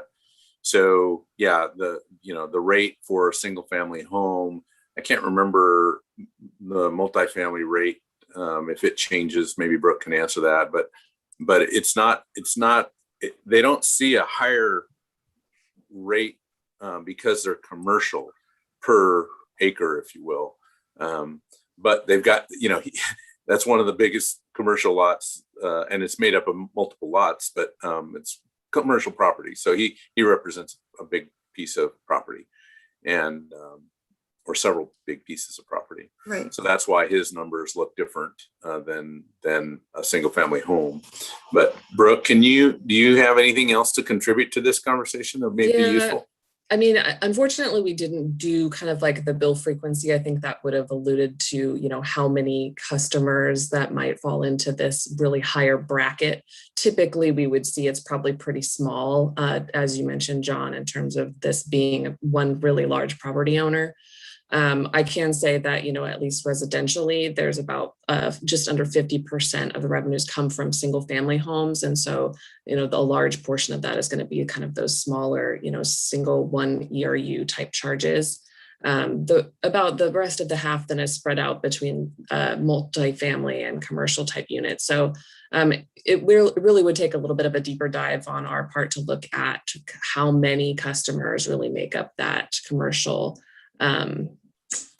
class there to determine, who's going to be seeing those higher charges and really how many of those are there, or are they a little bit more proportionally spread out? And this might be kind of an outlier. The other thing that this is a little different on, because it's, obviously natural weather driven, but, the Danielson property in particular, and I won't put Matt on the hook because I'm not even sure if he was here when this, but, with the downturn and places like the theater, their charges, for instance, we took a look at that. There was a request made by that business, and we kind of put them on a pause for PMUFs. So it's a little different because despite the downturn, we still see rainfall, and am I breaking up? Sorry, I'm gonna turn off my camera here. Okay, I don't know how much of that you heard, but stormwater is a little different. Just because of the downturn, we still see the stormwater. We still have to manage the stormwater. We still have to convey the stormwater. We still have to treat the stormwater. So, yeah, it's a predicament. I hate, we put a lot of energy into this topic. So I don't want to lose that momentum. Every time we do, we have to pick it back up again. And, we've got consultant fees and so forth. I'm curious if if the commission, rather than 90 days, if we made an assumption and we looked at how that impact would be on the rates using FCS group, we could ask them to run that analysis and get back to you I would say maybe not a couple weeks, but maybe not next meeting, but the meeting thereafter. Okay. And I might be able to at least add one more piece here if I have the opportunity. I do have a few of the summary stats in front of me. And so while it's not a complete bill frequency, what I can say is, for example, in the commercial class, there's about 450 parcels that make up just over 6,000 units. So what that means is that if we average that, that's about 13 and a half stormwater units per parcel. That really equates to more of about an $80 increase per month by the third year. So what we're talking about in this property owner's example that provided was more like 85 units. So that's pretty far out of the average that we would see if we just used kind of the summary level statistics. As I mentioned, we could take a deeper dive, and I think John just alluded to that as well, but just to give you guys a bit more information there. Right. I think that's helpful because I certainly understand Mr. Danielson has a large property, and I don't feel like looking at these tables that I was able to properly see the effect on homeowners and commercial properties, or for that matter, the multifamily. Regarding Commissioner O'Donnell and his comments, unfortunately, I don't feel like $5 million that we could get from the federal government is going to really scratch the surface on a $45 million capital operations budget or capital projects list. It's kind of a scratch in the surface, and I do like the idea of applying it to we'll have to pick one. So we know we're taking the water rates to a vote of the people. So it does make sense to consider applying funds to water if there is an opportunity. Commissioner McGriff, you had your hand. Yes, thank you. So just, I mean, when I was looking at the report and the tables and everything, I was kind of having the same sort of questions you were having, Mayor Lyle Smith. I wasn't looking at just Danielson's. I mean, I was looking at, you know, the Fred Meyer site is fairly large and has several parcels in it. Also, the Trails End property there where Winco is also another fairly large site. Plus, you have the Oregon City Shopping Center. So we have, you know, in my mind, those 4 areas of commercial are fairly large. And, you know, again, I supported the SDC increase because I see where that needs to go. I'm still having a little heartburn going with the moderate recommendation, even though we talked about it. It's still the correspondence brought up some other questions that I have. So I have a concern. Again, I know we were trying to push a rock uphill. Nobody likes fee increases, but we haven't had the situation that we've had in this community, not only with wildfires, but with COVID and with the ice storm. And that's, you know, 3 punches right to the head right there that have severely impacted, I think, our business community. And I want to be cognizant of that. And I know that still, you know, the water is going to still run off. It's not stopping. As a matter of fact, we had more water run off because of the ice storm. But, you know, I want to be responsible, but I also want to be prudent with people's limited funds. The only thing I would add to that is we appreciate the SDC change for stormwater. We're moving that forward with the public hearing. I think that plays out in July. So that's still got to go through that hearing process. If you remember on the stormwater, though, the stormwater SDC change was not too difficult to swallow because so much of our program is not for our master plan program is not for new growth, right? It's mostly about what investments haven't been made in the existing infrastructure, which is rates, and that's why SDCs are a little easier to stomach. Okay, so Commissioner Smith, you've been pretty quiet. Do you have any comments or questions before we move on? Well, I agree on most of the comments that have already been stated. I guess I would like to see us, you know, reach some compromise here on how to move forward. I'm not exactly sure the best way to do that.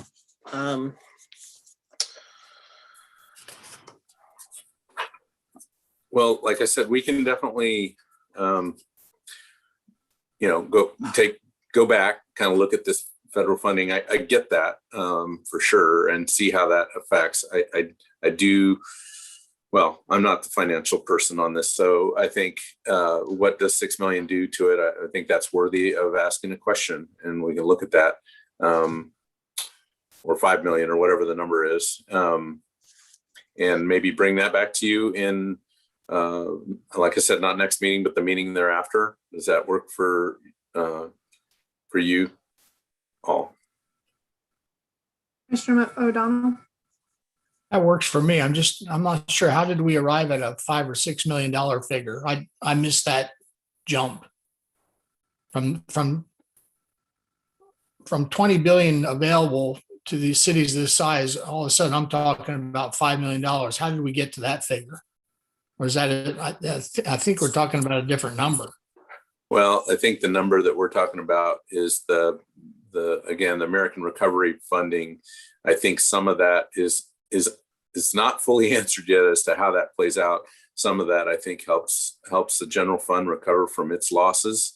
So I'm just assuming, you know, there's $1.5 to $2 million that goes that direction. And if it's a $7.6 million estimate for Oregon City, then maybe the balance could go towards a water or a sewer or a stormwater kind of a program. So we're using different terms. The term I'm using is right off their literature, American Rescue Plan Act. Are you and I talking about the same thing? Or are we talking about two different aid packages? I think we're gonna need a little bit of time to clarify if there are two different pots of money to pull from. Yeah. I think what I'm hearing, we know that we're gonna get somewhere between 7.2, 7.6 money to Oregon City based on our size. I guess the question is there a separate pot of money? So the money that's been allocated for us identifies three pots: revenue reimbursement, COVID impacts, and infrastructure, water, sewer, broadband, and storm.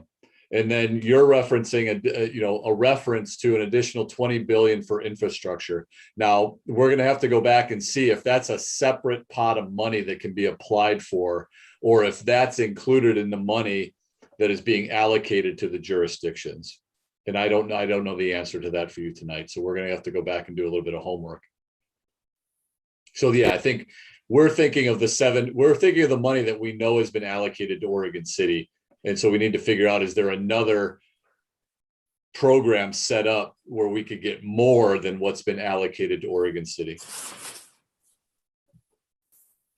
I think that's what we're referencing.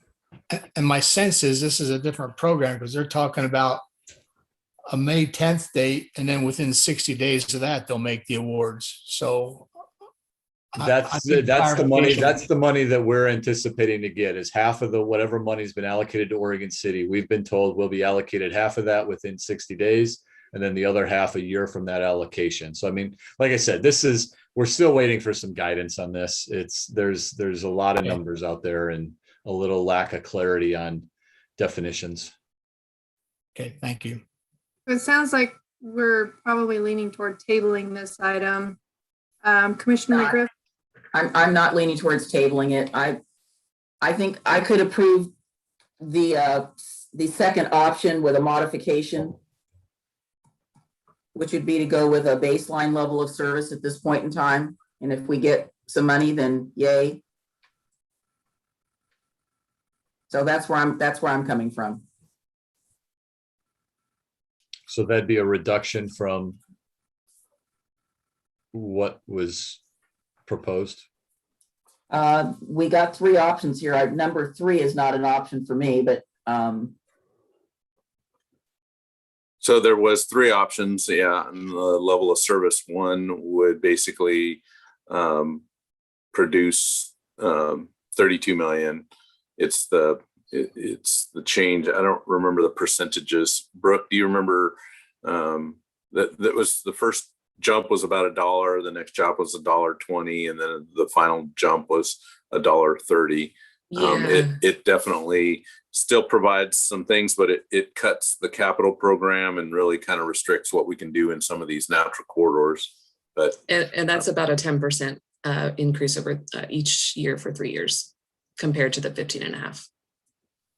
All right, so just to clarify, there is a motion on the table, and the motion is to approve the resolution with a change in the funding level from the moderate capital level of service to the baseline level of service. Is there a second? I actually didn't make that as a motion. I made that as a suggestion, trying to get a read from the other two. All right, I thought I heard that it was a motion. So Commissioner O'Donnell? I don't want to launch into different options at this point for a number of reasons. I mean, we made this decision initially based on the best information presented. I certainly don't want to lessen our demand for funding because I want to maximize our eligibility for federal funding if that opportunity arrives. So I feel what we need to do is give staff whatever time they need to answer the key questions. Are there 2 programs or 1 program, and where do we stand for eligibility for money? I would table it for whatever length of time staff needs to answer those questions. Thanks. Okay, Commissioner Smith? I agree with that. Okay, And I agree with that as well. So that is I believe, a majority consensus on tabling this item and bringing it back after you've had some time to come to get some more information. I know that it is a confusing time getting information out of the feds and getting all the rules, and we are certainly not alone in this. So you need a motion to make that official. I don't believe so. So the item is on the table, and so it should be disposed of in some way. If in fact you can't come to a decision, it gets a little more complicated, but the easiest thing would be to table it and just make sure that there's an understanding of what exactly happened to the item. Make a motion, Frank. Could we continue it to May 19th? If we need more time, we'll ask for another. Would that be the cleanest way, Bill, to just set a date certain? Yeah, a date certain would be great. So the second meeting in May is May 19th. Let's, if the commission's amenable to that, and if we need more time, we'll ask for a continuance at that time. Works for me. Do you need a motion to accomplish that or just general agreement? I think that'd be great if we could have a motion to continue this item to May 19th. Okay, I'll make that motion to continue this item to May 19th, give staff time to investigate the questions posed. Second. All right, we have a motion and a second. Ms. Riggs? Commissioner Rocky Smith, Aye. Commissioner Frank O'Donnell, Aye. Commissioner Denise McGriff, Well, I'm going to reluctantly go along with my colleague, Mr. O'Donnell. Aye. Mayor Rachel Lyle Smith. Aye. Motion passes. All right, so that ends our general business, and we are now on to communications. City Manager, Mr. Conkle. Thank you, Madam Mayor. Evening, Commissioners. I have just two updates. The first is that we provided in the commission report, commission agenda tonight, the financial report for the fiscal year ending June 30th, 2020. Included in the reports are results of the independent financial audit performed by the firm Marina and Company. The auditors issued unmodified or clean opinions, which means that the financial statements present fairly in all material respects the financial positions and activities of the city and agency for the year. The attached to the report is a comprehensive annual financial report and has been submitted as Secretary of State in accordance with the municipal audit law. The 2019 comprehensive annual financial report qualified for the Government Finance Officers Association, GFOA, Certificate of Achievement for Excellence in Financial Reporting. We believe the 2020 comprehensive annual report confirms the requirements of the award program as well and have submitted to the GFOA for consideration. So once again, a clean audit put together. Thank you to the Finance Department and all the great work they do in working to put that together, as well as working with the auditors to make sure that they understand what's in our budget. So with that, Mr. Zook is here, but we'd be happy to answer any questions. But that concludes the update on this item. Okay, Commissioner McGriff. Yes, I contacted Mr. Zook because I was looking for the executive summary for this report. I do appreciate the information in it. I got through most of it, but I will confess that I did not read it all in its entirety because it's a lot of stuff. But I do support that. Again, I would have appreciated a little bit of an executive summary, but I would like to request that there be a correction to the letter that we are not the first incorporated city west of the Rockies. I would like that corrected. I like to brag about Oregon City. So I'd like it to be corrected so that it says the right thing, which is we are the first incorporated city west of the Missouri River. Other than that, thank you, Mr. Zook, for answering my questions, and thank you for the staff and everybody that contributed to this. It was a good report. Mr. Conkle. Okay, thank you. So to continue on, so we are bringing back the proposed timeline for the city commission appointment of commission position number 4. So what we're proposing is that we would open the advertisement tomorrow. We would hold that open until 4 p.m. on April 26th. We'd advertise city website, Facebook, Twitter, Instagram, Nextdoor, email to all interested parties in the city, and press release. So we would then close that application acceptance at 4 p.m. on April 26th. We would review the applications on the 27th and 28th and begin scheduling the interviews.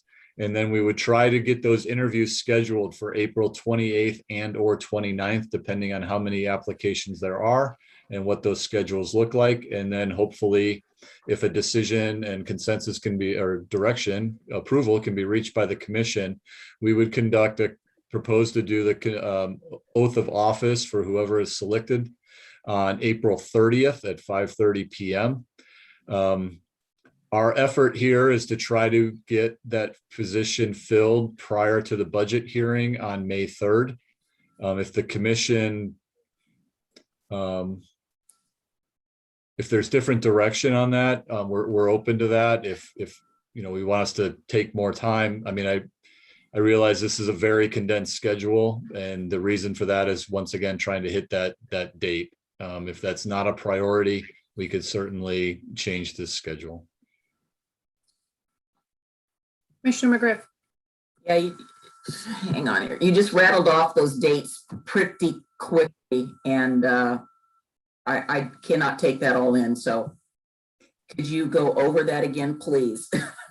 So we would open the application, the advertisement tomorrow, April 8th, Thursday. We would hold it open until Monday, April 26th at 4 p.m. That would be the deadline to receive applications. We would begin the review process internally to make sure that the minimum qualifications are met and begin the scheduling the interviews. We would shoot for doing the interviews on Wednesday, April 28th and or Thursday, April 29th. And if a decision can be made by the commission as to fill the position and it's accepted, we would propose to do the swearing in to conduct the oath of office on Friday, April 30th at 5:30. Well, I know that there's a bike ped meeting on the 28th at 3 p.m. to 5 p.m. and the 2040 at 6 p.m. to whenever they meet. And South Fork, I think. And South Fork. On the 28th. Commissioner Smith, do you have a comment? My first comment was counting the days in between swearing this new person in and them reading the budget. So I think our first question should be, have you already read the budget? Because what do we give them, 3 days? Or I guess, because our budget meeting is on May 3rd. Is that correct? So yes, it is. I mean, that's a lot to expect someone, but I would also assume that anyone applying for this position would already be, looking into that, hopefully. Yes, Mayor Smith, I have a question with regard to the budget. Okay. In my limited view, I don't feel like we've really closed the loop with the goals and everything that we talked about. I'm having a problem not closing the loop on that and then starting into a budget process. So where's the in between so that I can fill that gap? I know you guys said you were going to take a look at those goals and you were going to try to align the budget and look at budget from that standpoint, but I don't think we ever really closed that loop.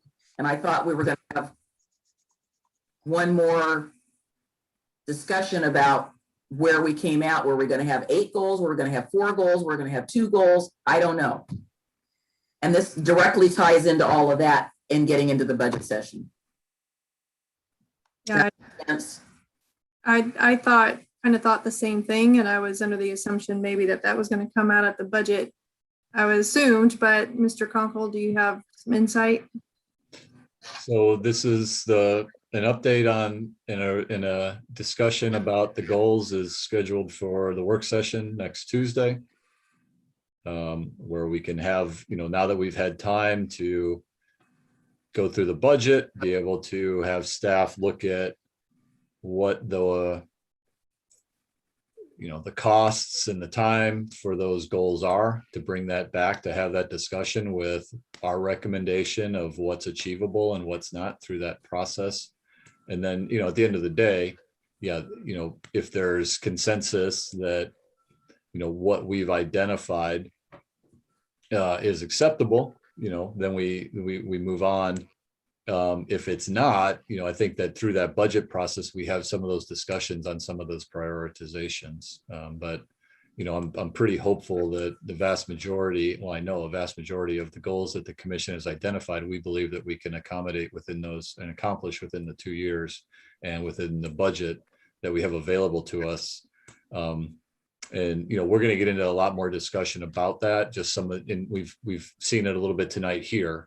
How does this ARPA money play into what we're able to do? There's just some uncertainties around how that funding can be utilized, as well as we had to make some, very, it's a unique year, that especially the first year of the proposed biennium, trying to estimate how quickly we come out of the revenue impacts that we've seen over the last year due to COVID. But once again, I think Matt and the rest of the executive team, they've done a tremendous amount of work and trying to identify ways that we can both afford and staff and accomplish the goals that the commission has identified. So it's intended to be, and it will be on the agenda for the Tuesday work session. Okay, that helps. Okay, Commissioner Smith?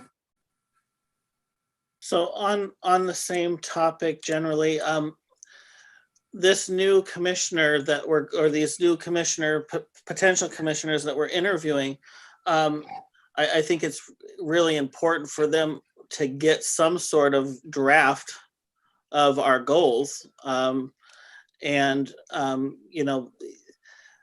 won't be on board in that first Tuesday in that work session discussion, but they will be on board hopefully for the budget. There needs to be some ability for our new city commissioner, once they're sworn in, to have input into some of those goals, or at least have knowledge of those goals to make sure that they're up to speed with those as well. I don't know how the best way to do that is, but whatever we can give our prospective candidates in terms of the budget and goals, I think we should try to give them as much as we can going into it, so they know that they're up to speed on some of those topics.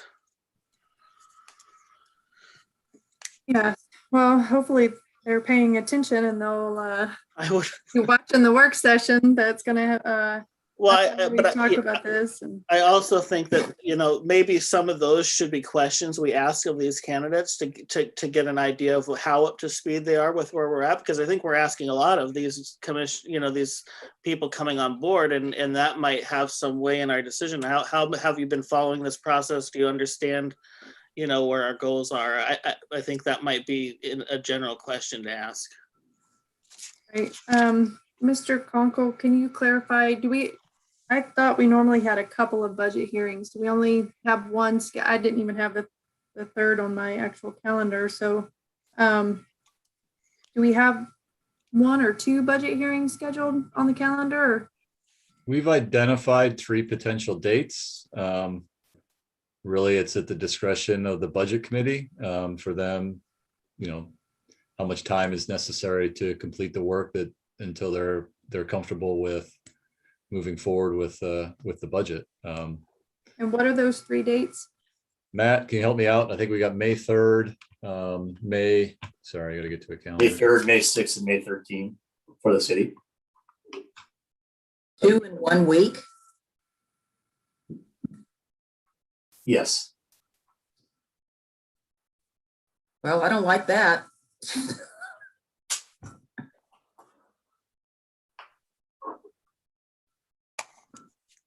Then we get it done May 3rd.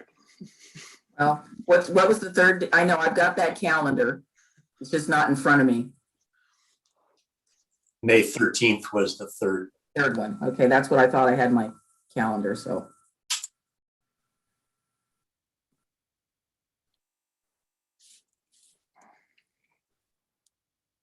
All right. everybody have budget hearings in their calendars? And I think Mr. Conkle was wondering about the timeline for the city commission application and interview process. I mean, clearly it's under a tight schedule. Seems like we don't really have too many options here. Commissioner McGriff, do you have another question? Yes, I do. Since I'm the person that most recently went through this, it was a fairly tight timeline. I think my second meeting was a budget meeting, and I did receive, well, actually, I got a copy of the city commission goals ahead of time myself, so I could also prepare for my interview. So I don't think it's out of the realm that applicants should take responsibility of themselves to get it. I didn't ask anybody, nobody gave it to me. I asked for it and I got it and reviewed it. So I have no problem with maybe seeing the draft, but I mean, we still are going to finalize those. And I've been talking to people in the community about kind of where we're thinking and what we're going, and I haven't received anything that's, I would say, is a deal breaker.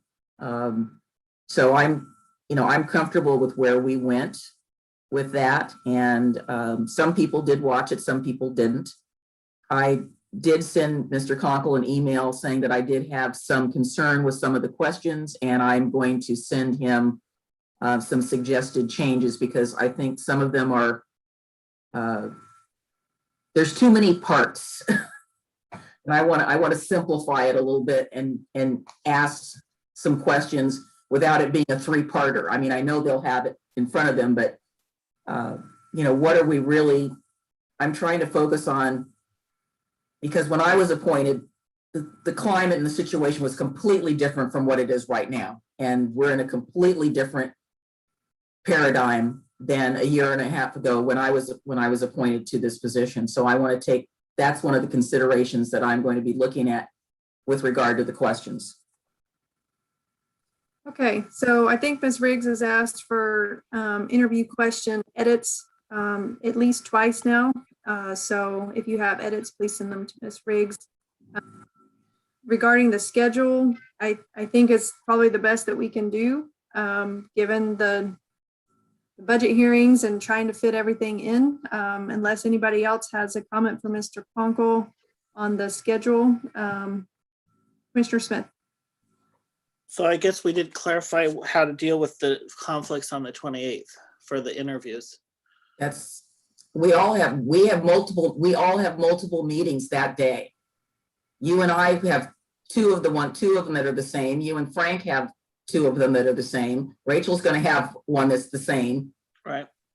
Unless we meet early, or I don't know. So it sounds though we need to see how many applications we have. Okay. We could fit it in one night or 2 nights or. Right. Okay, that's fine. That's fine if we do that. I just, I know that staff's already aware of those other meetings, so. Commissioner Donald. See, furnishing every applicant for the commission position with a copy of our commission goals. I certainly don't expect them to digest a city budget. I mean, it's at a point where whoever gets sworn in, you hand them their paperwork and give them a copy of the city budget and a gift certificate to some speed reading course, but it's going to be compact for anybody. But I do agree with giving them our goals and see if they're aligned with those goals when they interview. Thanks. Oh, I think they should ask for them. I don't think we should be handing anybody anything on a platter. It's out there. If they want it, they should get it. Okay, so city staff are pretty good about providing materials and let them handle that stuff. So anything else, Mr. Conkle? No, that's I guess hearing the conflicts, we'll try and maybe identify up front with commissioners what days are available sooner rather than later. I'm a little nervous. We've got a pretty tiny window. 27th is fine for me. We'll follow up with an email to confirm, so we don't have to do this tonight. Thank you. I mean, we have 3 budget hearing dates. I mean, it is possible that maybe the new commissioner doesn't make the first one, but they make the second hearing, or we make it a point to have a second hearing if we just can't work out the timing. So Thank you. Yep. have some options. Okay. That's all I had for tonight. Thank you. Okay, commissioners, anything on communications this evening? Yeah, Commissioner O'Donnell? yeah, I'll just say one thing. I'm sorry to say that we're not making much progress in Willamette Falls Legacy Partners meetings. We've been delayed in meetings. We're going to be delayed further. We came out of February with a goal and general consensus on moving forward, and now we're on a basically 60-day delay. We won't meet again till the end of May. And I know, I believe all of you got that letter from the tribes that they wanted to make progress, and Grand Ron being the major property holder there, I'm actually sympathetic to their statement. I wish we could. I don't like to see these delays, and now we're looking at another 60-day delay. And that's just information to all, and no comment required. Thanks. Commissioner McGriff?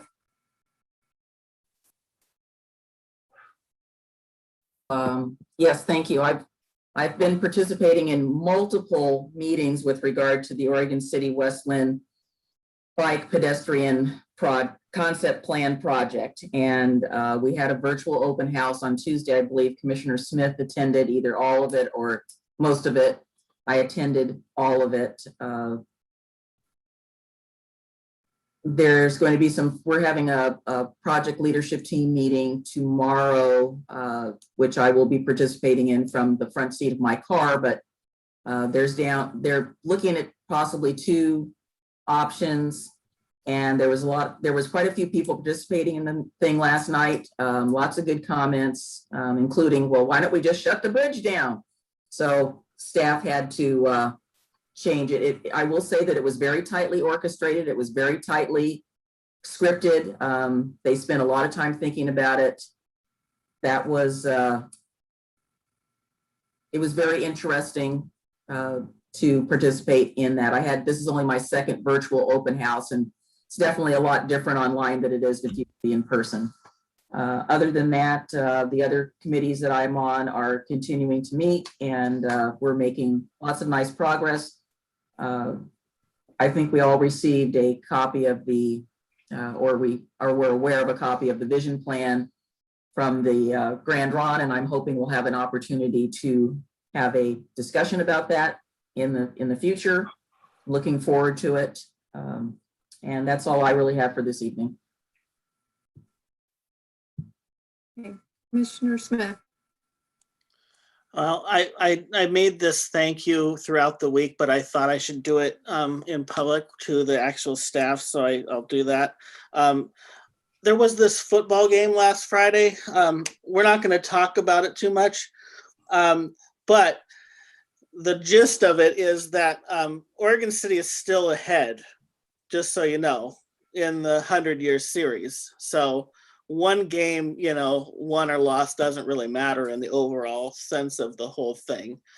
But I do want to thank Cyrus at Party Factory Events for the projection on the elevator. I want to thank Public Works for working with him to get that permit resolved and get that put up. And I want to thank Public Works for lighting up Singer Falls in red and white for Friday night's football game. And so appreciate the city stepping up to kind of acknowledge that piece of history for our school and our students who were kind of limited in how they could partake in that event. So I want to thank everyone that was involved in helping with that.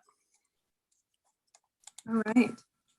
All right, good communications all around tonight. And I don't think I have anything for tonight. It's been a busy evening, and Mayor Smith, I'm embarrassed. I thought that the football game was this coming Friday. Nope, it was last week. Completely blew by me. I am so sorry. All right, and on that note, we are going to